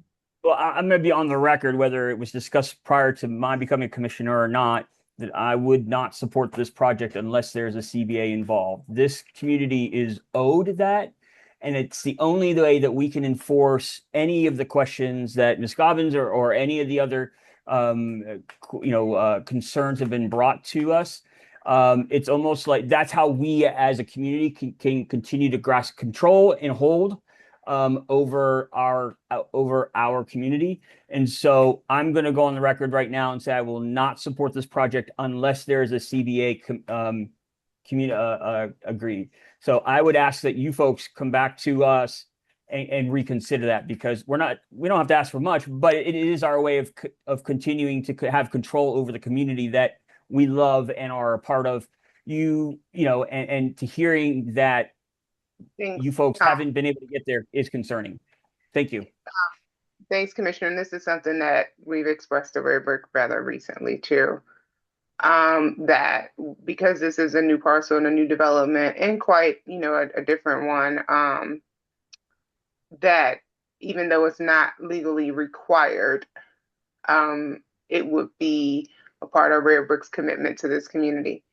And then you have questions in the chat, Lindsay, from community. Yeah, so there was a question, Commissioner Donohue in particular, you asked about the hotel operator.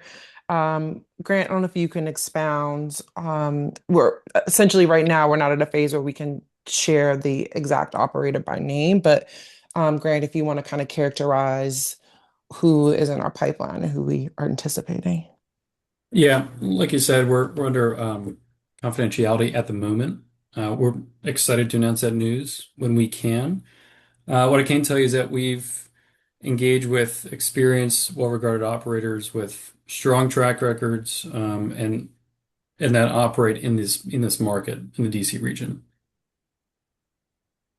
Are you looking for operators that will be bringing jobs to Ward 8 residents and working with different workforce development programs to make sure folks can have those jobs? What we have seen from some of the larger developments is that the jobs that are not low-wage jobs are not geared for Ward 8 residents and sometimes not even DC residents. And so it's not providing that economic benefit here. The money just goes out the community. Yeah, I mean, Chair White, that's a point that you and you emphasized with me offline when we talked a little bit ahead of this meeting. My goal in partnership with Grant and the rest of the team at Redbrick was just to continue to work closely with the operator to socialize and identify some of the needs and aspirations and goals, particularly addressed to us by community, and then look within their operational structure to find solutions. So I can't yet commit or say on the record the operator will do this, but our goal is to push them to receive the feedback and translate that into some meaningful opportunities, particularly around hiring at the higher kind of skill and income levels for jobs associated with this project. Yeah, I mean, because one of the things is you all are an anchor business, and we don't have very many anchor businesses in Ward 8. And so without you anchoring in the community and being an economic mobilizer, all of the wealth, the profit, the whatever other capitalistic pieces come from it just go straight out of the community. It doesn't actually build us up. Yeah. So we are wanting to see how you can be an anchor, whether it's who has the contract to do the cleaning. Is that a local business that can get that contract?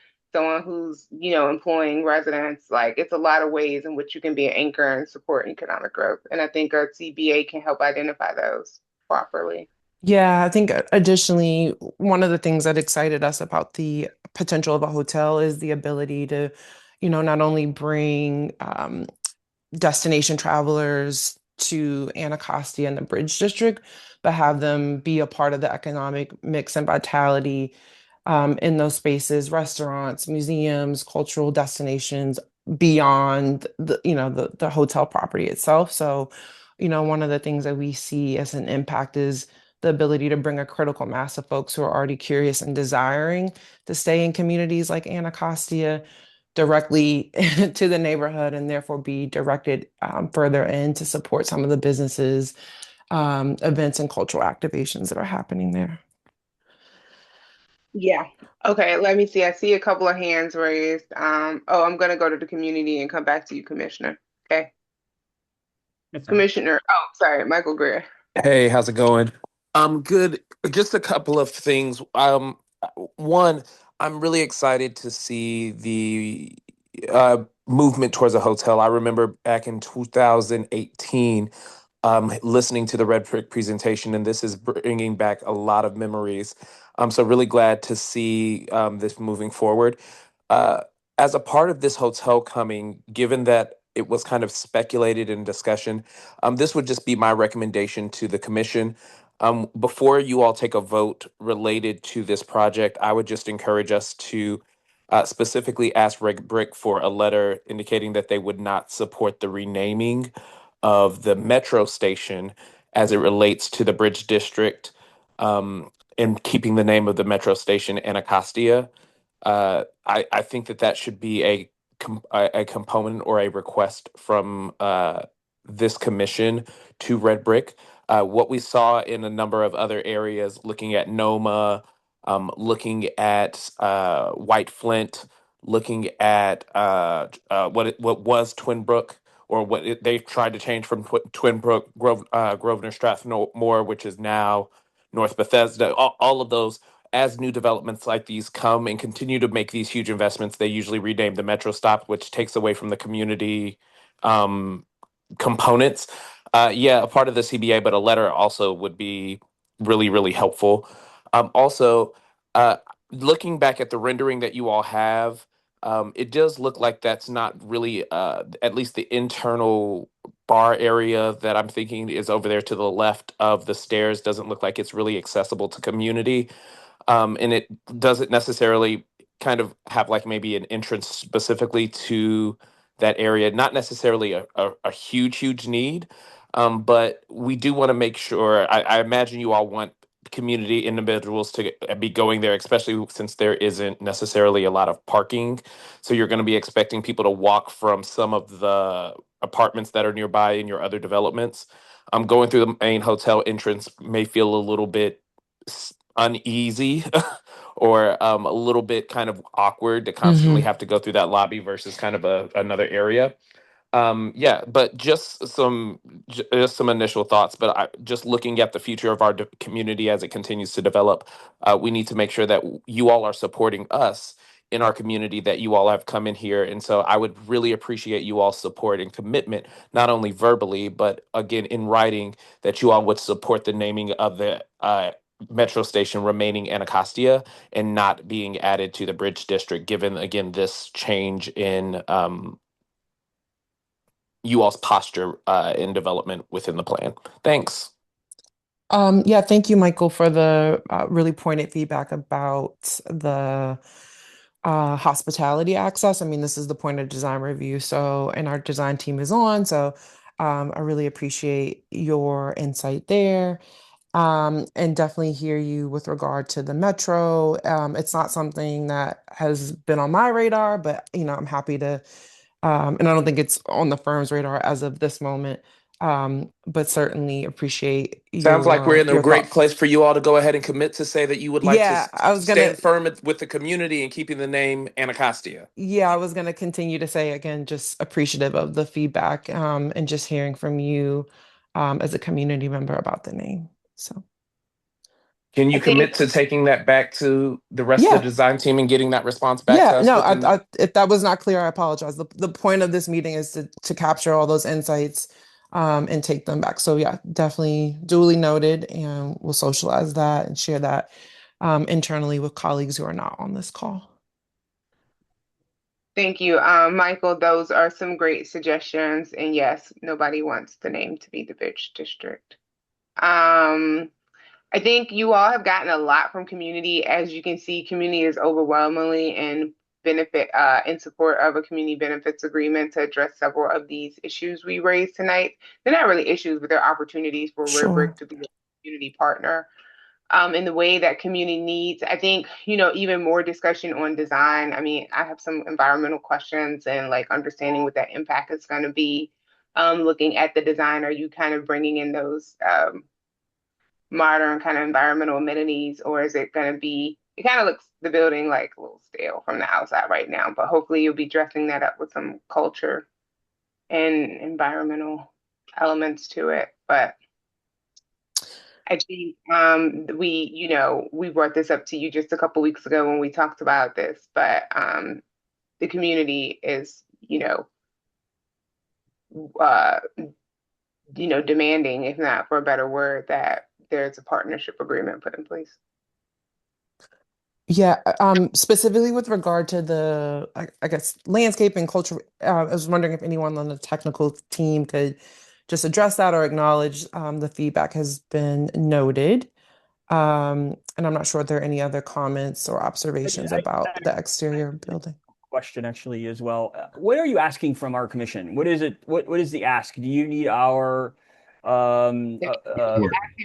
Support with their design when they go to OP, and they'll be asking for us to support these easements that he mentioned at the beginning.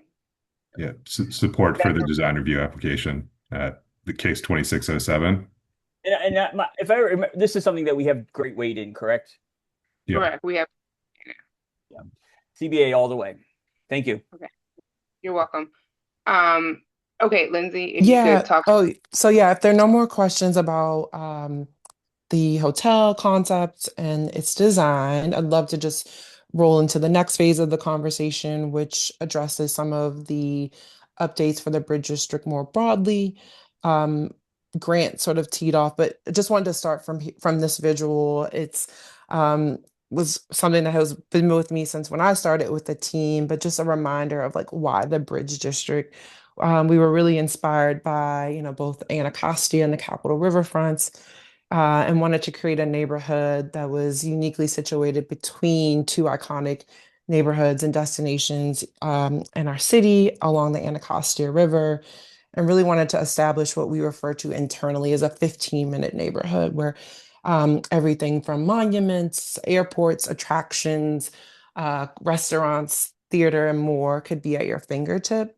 And the Bridge District really was intended to be a model of how neighborhoods could feel connected, accessible, green, open, but also efficient, and as far as how you get around them. So we'll go to the next slide.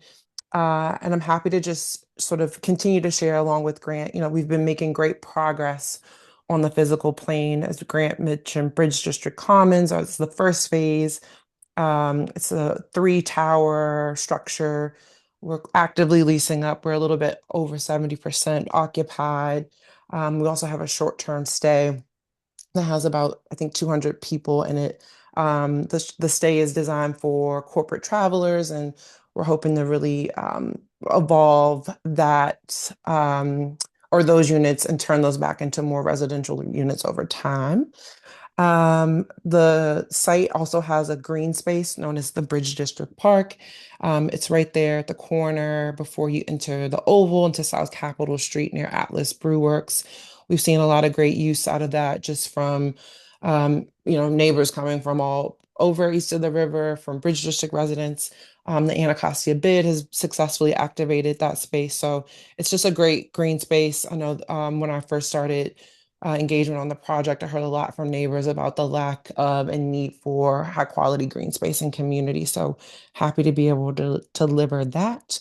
You can also see here some of the amenity spaces that are available for residents in the building. We have been successful so far in being able to make some of those spaces accessible and available to community organizations. It's not something that I can speak to in terms of like a blanketed request, but I will offer if there is particularly a need for the ANC to have meeting space or convening space, would be happy to talk to the property manager on your behalf about including you all in the mix. Parcel 5 is under construction. For those of you who have been following along, this is our mass timber multifamily building. Again, the Bridge District theme and design is really around sustainability, wellness, nature. And so we're super excited to be pioneering and leading not only in the district, but in the country with a full high-rise mass timber apartment building. If you've been up to Sycamore and Oak, which we are a part of and actively behind, you'll remember or recall that iconic wooden structure. We're bringing that to life in a residential building, which I'm really, really excited to see. And right now there's a big hole in the ground. There is some construction happening. If we go to the next slide, I can talk a little bit more about some retail updates that have happened throughout the first phase. Our anchor tenant, Atlas Brew Works, is up and running. Now with Dabo Burger, a partnership with Chef Elias Tedeschi, he was able to bring his burger concept to life in Atlas following a change up from a previous vendor who was there. We've opened Cafe Chino, which is a really adorable new coffee shop, and eventually will phase into a wine bar on the ground floor directly across from the open sport court that many of you have probably attended an event at. And then more recently, we announced the opening, which will happen later this month, of Flowwell Yoga. It's a pop-up wellness and yoga studio there, but just really proud of the eclectic mix of activations that are happening on our retail floor. If you go to the next slide, these retailers are also now programmers in community. Many of them are hosting free events for all neighbors, families, kiddos, nature lovers, and more, music lovers. And so I've been really proud to see the strong events and activation mix that's coming out of these retailers. Again, I would say if you're a community business or partner, certainly see these retailers as extensions of your work and of your great ideas. They're looking for ways to continue to partner with neighbors in particular and bring some unique event experiences to the retail spaces there. On our next slide, I wanted just to talk a little bit about the work that's been happening, often behind the scenes with placemaking and community building. One of the things that was really evident when I started in this work 5 years ago was Howard Road was this sort of shortcut right through community, hit almost like an industrial feel. And so we really worked hard, even amid those early phases of construction, to bring some warmth and energy through lighting, through signing, to really, making Howard Road come alive. We know it's a busy road, and a part of that coming alive initiative included close work with Cedar Tree Academy. I don't know if Dr. Henderson is on tonight, but I just applaud Cedar Tree just for their patience with us. They've been really outspoken, both on the good and the bad and the highs of lows of construction at this scale. But more than anything, have been supportive partners, and we found them to be really helpful in delivering critical feedback about traffic control along Howard Road and coordinating with their school pickup and drop off. Our team has leaned in into volunteering at their field day and career day, and we're continuing just to build a really robust and meaningful activation with Cedar Tree. Next year, we're looking at also doing some instructional activities with some of the classes, bringing them over near the site and sort of into the worlds of construction and development up close and personal. Additionally, since 2020, our team has really, again, continued to invest in placemaking initiatives. Internally, we refer to this as phase 0. Externally, that looked like all the dozens of events and activations that we hosted over the last few years, many of those at no cost. So we had like a harvest fest, we had a move and bloom. I mean, I can't even think of all the calendar of events that we've had over the last 4 years, but was really excited to be able to work again, even amid a construction site, to create an outdoor playground and destination for neighbors and community members. That was a big point of feedback when I started the job about folks wanting and desiring to have a place to go and feel safe and feel comfortable. So, and another key update I wanted to bring up was that we've recently partnered or have partnered previously with the historic Anacostia Block Association, HABA. We had heard through community that there was a need or lack of pet waste stations. And so through a public-private partnership, we were able to work with HABA to not only kind of close the gap, but purchase these stations and have them be installed in some designated areas in Anacostia. I elevate this as an example of the ways that we want to and will continue to work with community. I don't see this as the end, but sort of the beginning of how we can really think about leveraging the development and the team to really respond to community needs even beyond the Bridge District. And the next slide, I just wanted to kind of do a roundup of some charitable organizations that we have supported both through cash contributions, through in-kind support, through employee volunteer items, and also just knowledge building, which we'll come to on the next slide. But here you see just a full list of organizations that have been supported through project funds over the last few years. Many of these requests come to me directly, and I do my best to fulfill them based on available budget. But the thought is, we're taking care of those great, iconic, known, storied organizations and events that are happening again in Anacostia, not at the Bridge District. We want to make sure that the project, continues to support and uplift what's happening near us. So I won't read all the organizations. You can see them here for yourself, but if there are questions later, I'm happy to go into that. And last but not least, just wanted to share, again, myself and my colleagues, we're also a part of several community boards and city organizations that are responsive to the needs in Ward 8.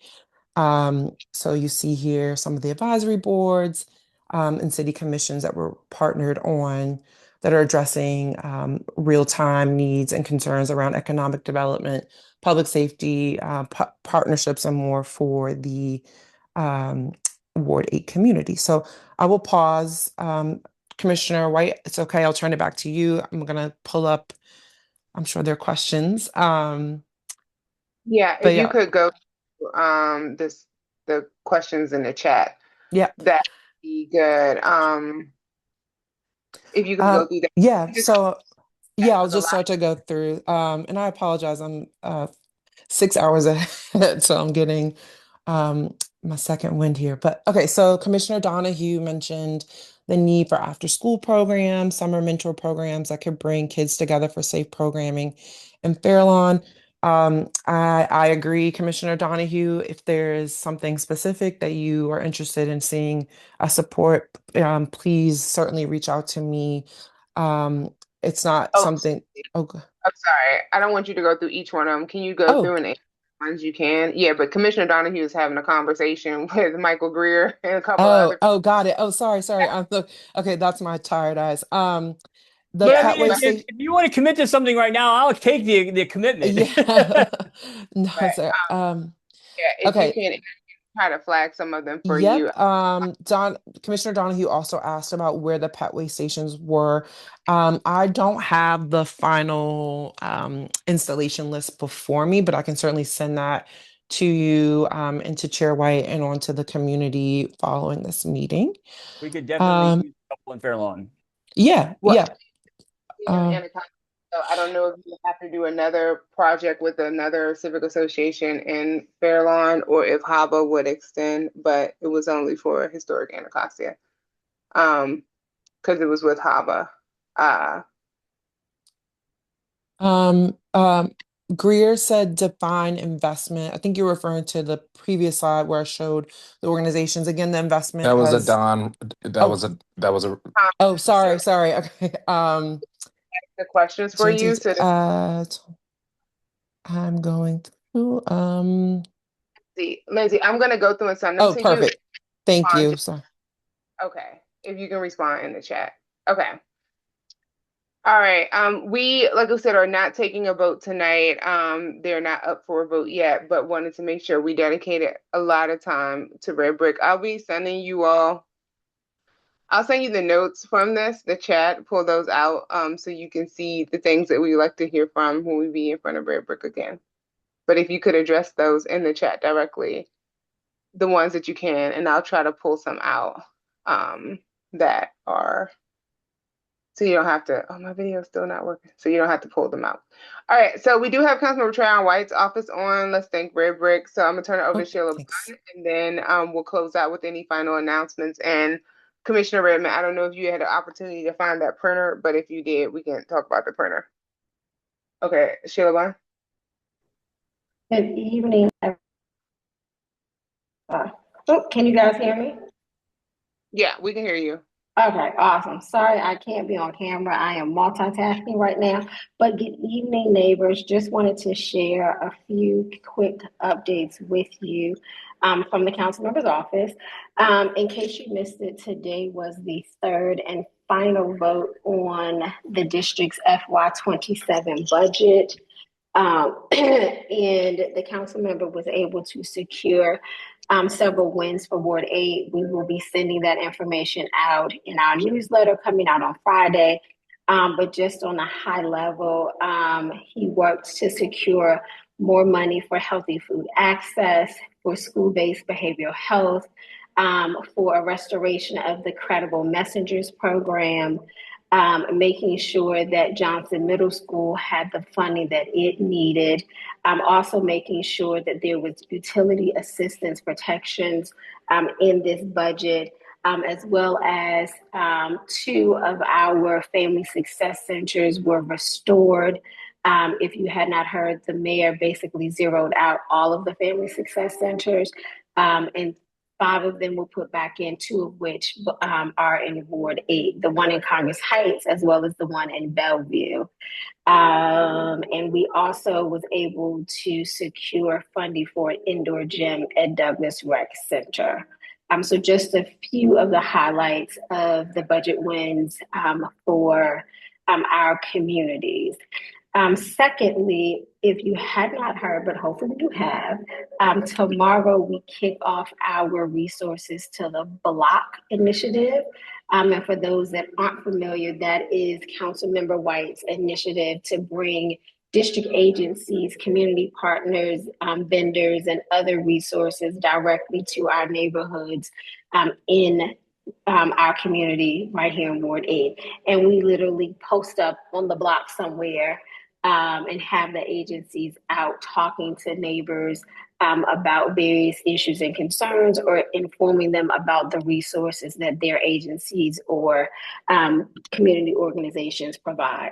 So our launch is tomorrow, July 8th, in Shepherd Park in Congress Heights at the intersection of MLK and Malcolm X. That is our very first one, from 12 to 2 p.m. And then the very next day, on Thursday, July 9th, we will be in Navy Yard at Canal Park at the intersection of 2nd and M Streets Southeast from 12 to 2. And thereafter, every week thereafter until August 22nd, we will be hosting Resources to the Block. We will be in Fairlawn / Anacostia on July 16th at the intersection of Minnesota and Marionberry Avenues from 12 to 2 p.m. So they all run every Thursday from 12 to 2 p.m. until August 22nd. And then on August 22nd, we're going to have our big back to school bash for our amazing scholars in the ward as they head back to school on August 24th. And there was one other thing I wanted to share.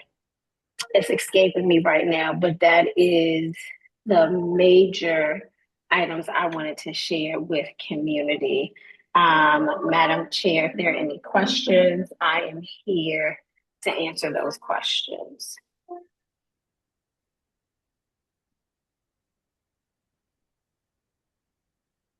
Thank you so much, Sheila. Does any commissioners have any questions for Ms. Bunn or the council member, Trayon White's office? Oh, Commissioner Donohue.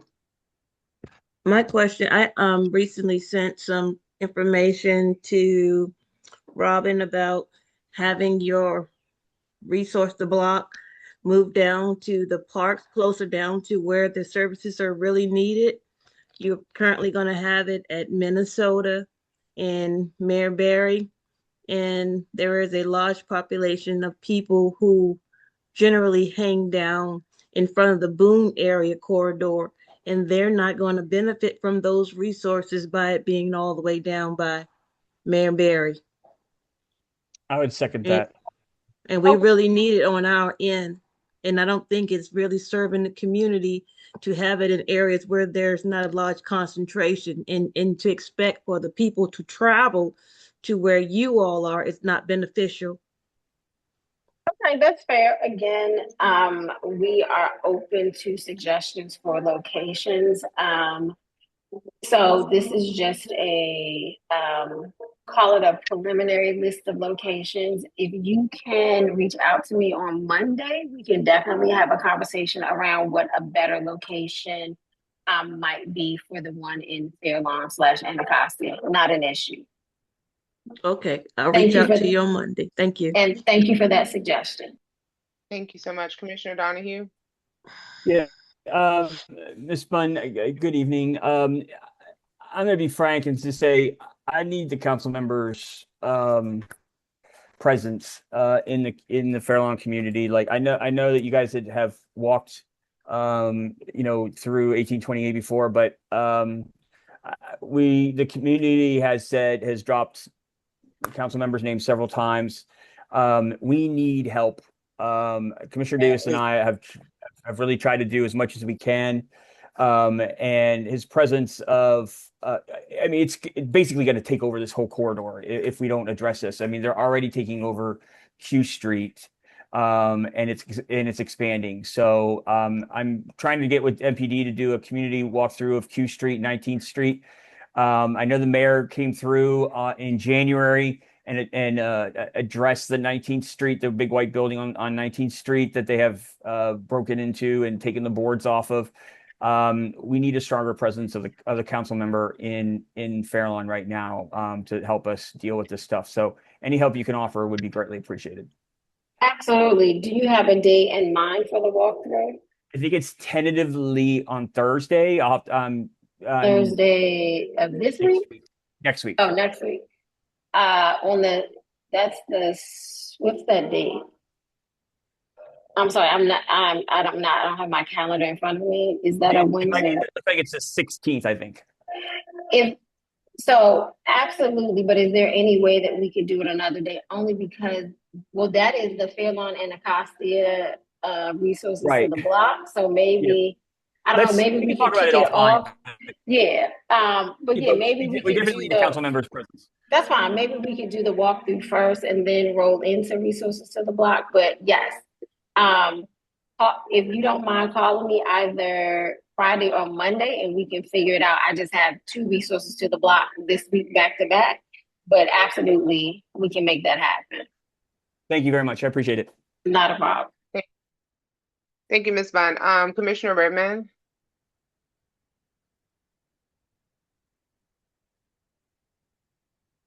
Commissioner Redmond, did you have a comment? I'm sorry. I was just going to piggyback to what Commissioner Donohue was saying in regards to more presence. Councilmember White's office has been invited to a couple of things over here in my particular SMD, and no one ever showed up. So I'm kind of trying to figure out who we need to make sure in regards to a good, strong contact. And so when someone is being told that someone's going to be showing up from his office, that's going to happen.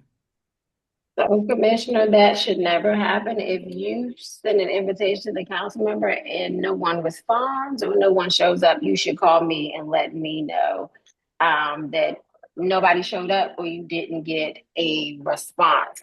I will drop my cell number in the chat so that you can reach me directly if you have any issues like that.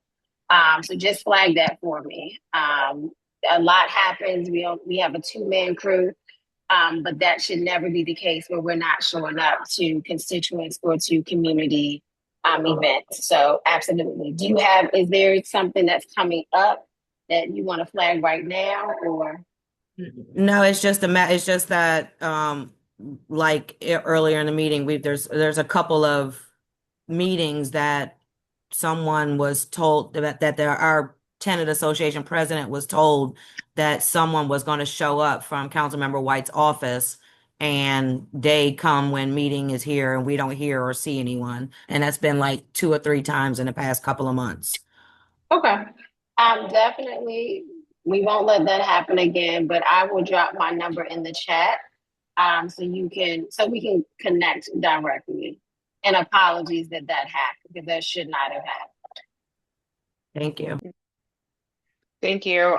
And then I don't see any questions from the community for the council member's office. I just have a quick wanted to flag Ms. Bunn about following up with the Postal Service for Cedar Gardens and Butler Gardens. Butler Gardens is going through a sale right now too.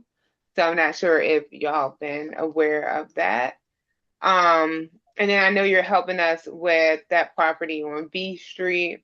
Yes. The club that has popped up on 6th Street. Yes. Yes. Yes.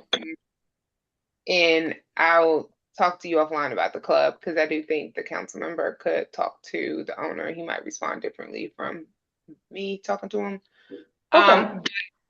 And then we just do want to have a part 2 legislative meeting. We were very appreciative to be able to talk to Terrence and, have that legislation come out with the moratorium. But I think there are some other pieces of legislation that we would like to socialize with the council member, especially as the new council will be sworn in January, and we will have more representation from east of the river, presumably from Ward 8, as another council member can hopefully push some more legislation to benefit us. So we would like to have another legislative meeting before the legislative break or after the break this summer. So you and I, let's connect on Friday, Jamila, to talk about Cedar Gardens and the B Street follow-up. On the legislative meeting, yes, cannot promise you that it's going to happen before we go out of session because that happens on next Wednesday. But definitely open to having that conversation. And one other thing I forgot to announce, the council will be going on recess on July 15th, but what that means for us is that we will not be physically in the Wilson building, we'll be in our Southeast Shannon Place office. So even more access to the council member. I don't know the hours in all of that yet. We'll put out an announcement, but we'll be located in our Shannon Place office after recess, but yes to the legislative meeting. Okay, perfect. Quick We'll follow up. question. Okay. Is it possible that we can set up an appointment to meet with the councilman? Yeah, absolutely. And not As a at the commission, meeting. as Yes, a commission or individual I commissioners? can't speak for the commission. Is that okay, Jamila, for us to meet as a commission to express some of our major concerns that we're having in Ward 8, because we have plenty of them, and Absolutely. especially in the school zone. Yeah, no, absolutely. I think, either we can do it virtually or in person, whatever, or hybrid. And just, I don't know if it'll happen, like she said, before next week, but we can just send an official email. I can send an email after this meeting. Okay, thank you. You're welcome. All right. I don't know if y'all remember, we had that one with Terrence and his council member and Sheila like 6 months ago or 8 months ago, which some of the actions came out of, but. All right, any more announcements from commissioners or community announcements before we close out tonight? And Commissioner Raymond, I think we had somebody that was going to speak about the lead pipe thing briefly as well. Oh, yeah. Okay, Dexter, I'll allow you to do a quick announcement. And then before that, Commissioner Redmond, you still want to talk about the printer? Yeah, I had emailed to all of the commissioners the 2 printers that we were looking at. Okay. Or possibly looking at. I found one of them from Best Buy. Okay. Dexter, are you giving us the update about some lead replacement pipes? This is good evening. This is actually Sean. I'm here to talk about it right quick. Dexter, I think he may be on, but I'm just wanted to give you guys a quick update.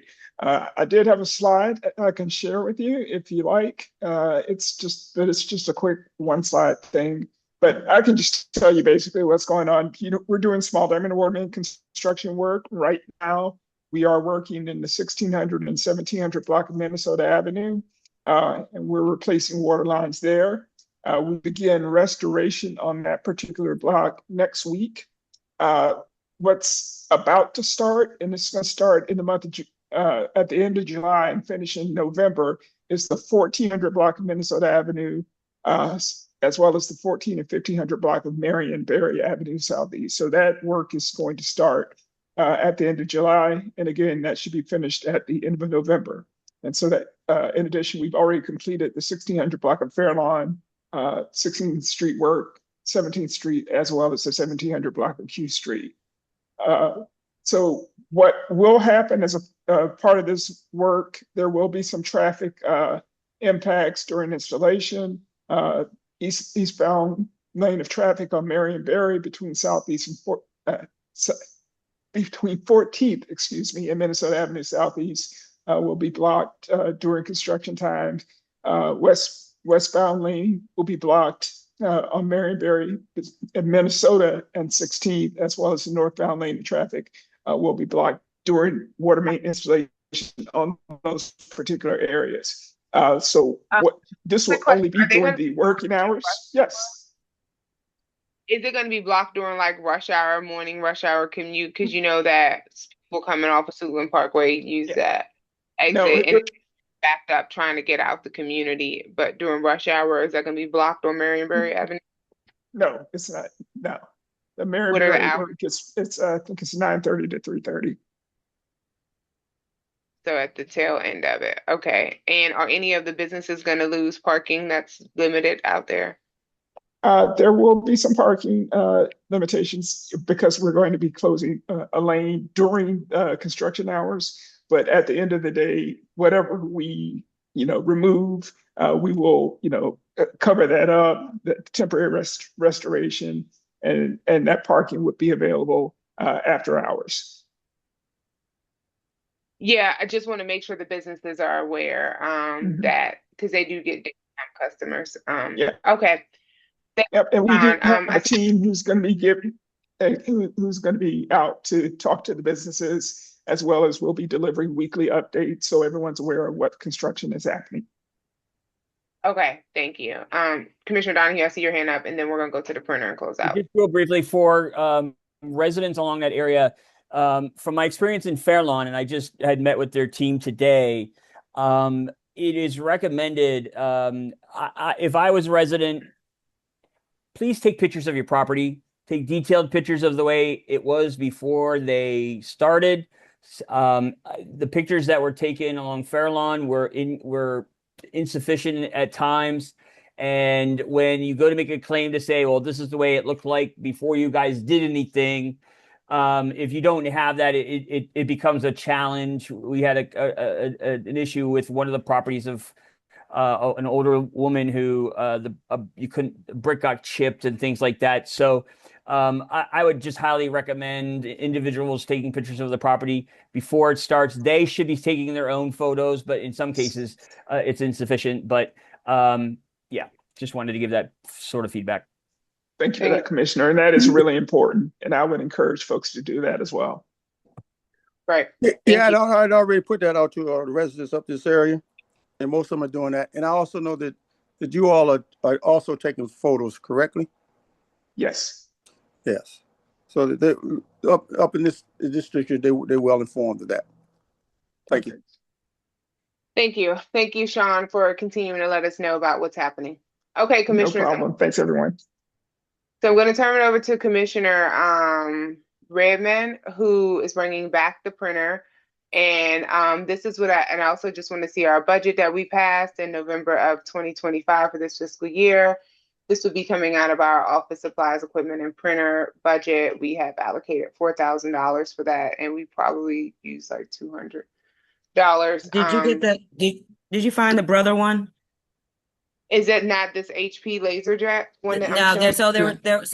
So there were two. So we'll go. Okay, since this one's up first. The HP one. Now, confirming, going back to Tom's question he asked me about an hour ago, it is black and white, but it yields 80,000 copies per toner cartridge. So I don't know how specific people need to be in regards to color and black and white. That's $659.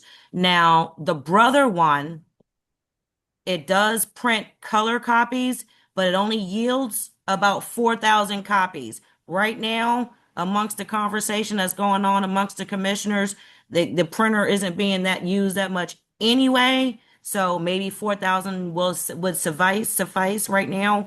But office changes have needed in regards to me as a commissioner, I need access to our 8A office. It's not usable. The printer in there is not usable at all whatsoever. So we need to replace the printer ASAP. So these are the two that I found or I talked to Best Buy with today. They are available. I believe we now have a commission credit card where we can put these on and they can be delivered to us. But like I said, the first one, the HP one, which is $659, it yields 80,000 copies per toner Yeah, cartridge.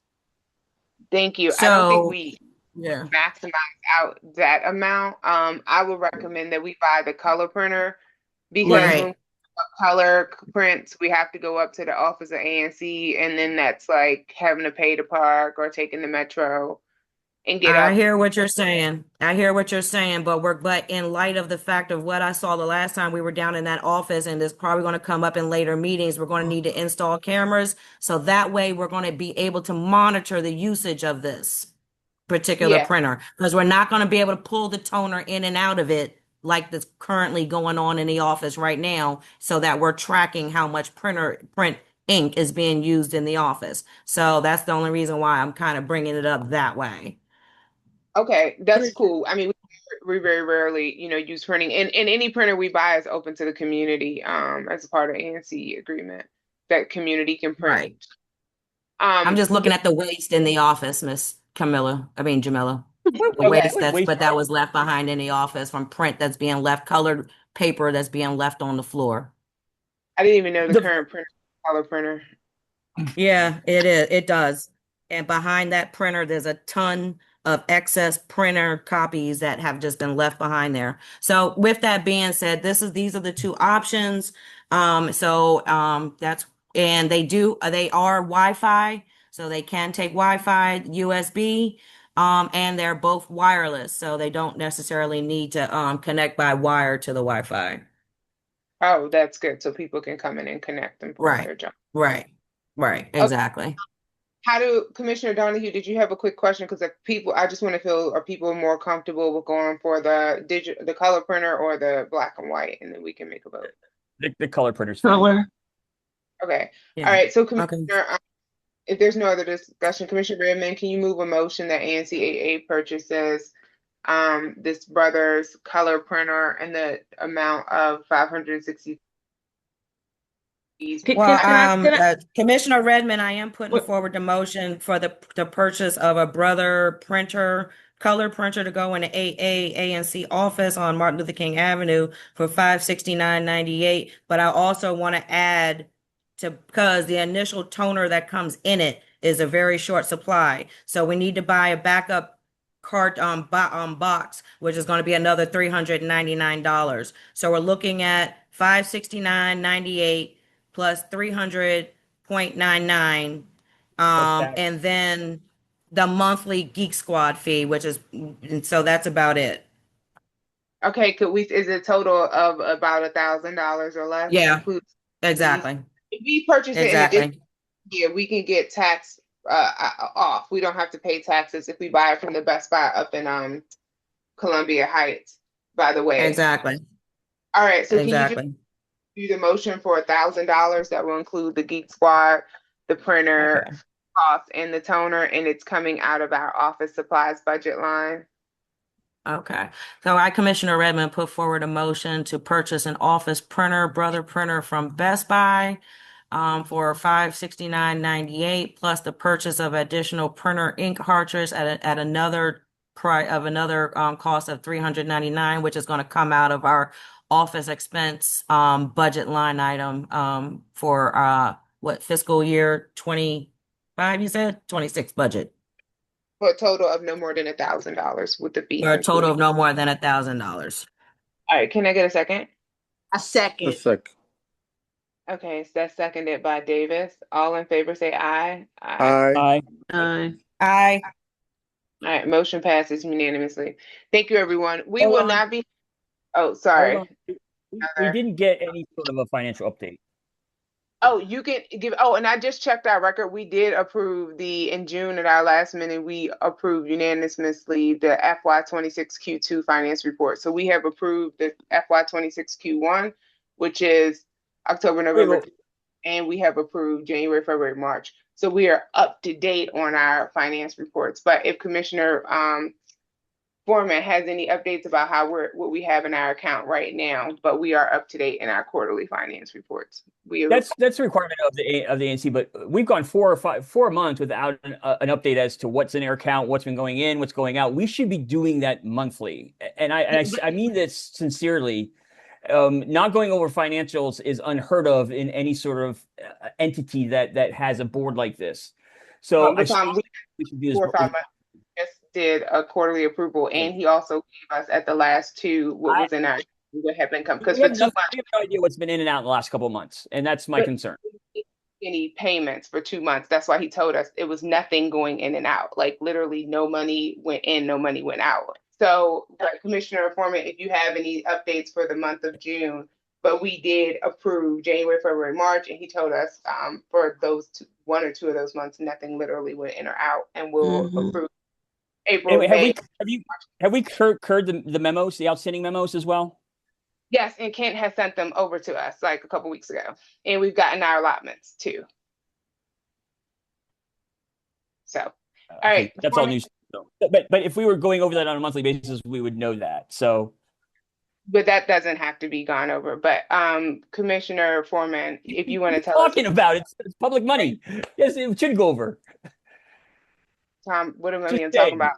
Talking about finances. It's a big deal. Transparency.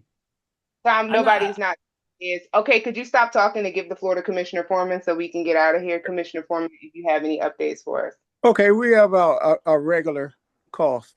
Comcast, T-Mobile, that's about $700. Okay, ready, Tom? $700 for this period of time. And then we had the Fairlawn Wellness and Health Summer Fair. And we paid for Got to Go. We paid for chair rentals, chair and table rentals. That's a chair rentals, stuff like that. And we came up with the entertainment part of it, if you want to say the equipment part, $450. Then we had another $680 for all the chair rentals. Are these exact amounts, or are these estimated? No, these are exact amounts. Okay. All right. And that's pretty much what we had there. Oh, and the snack. Here we go.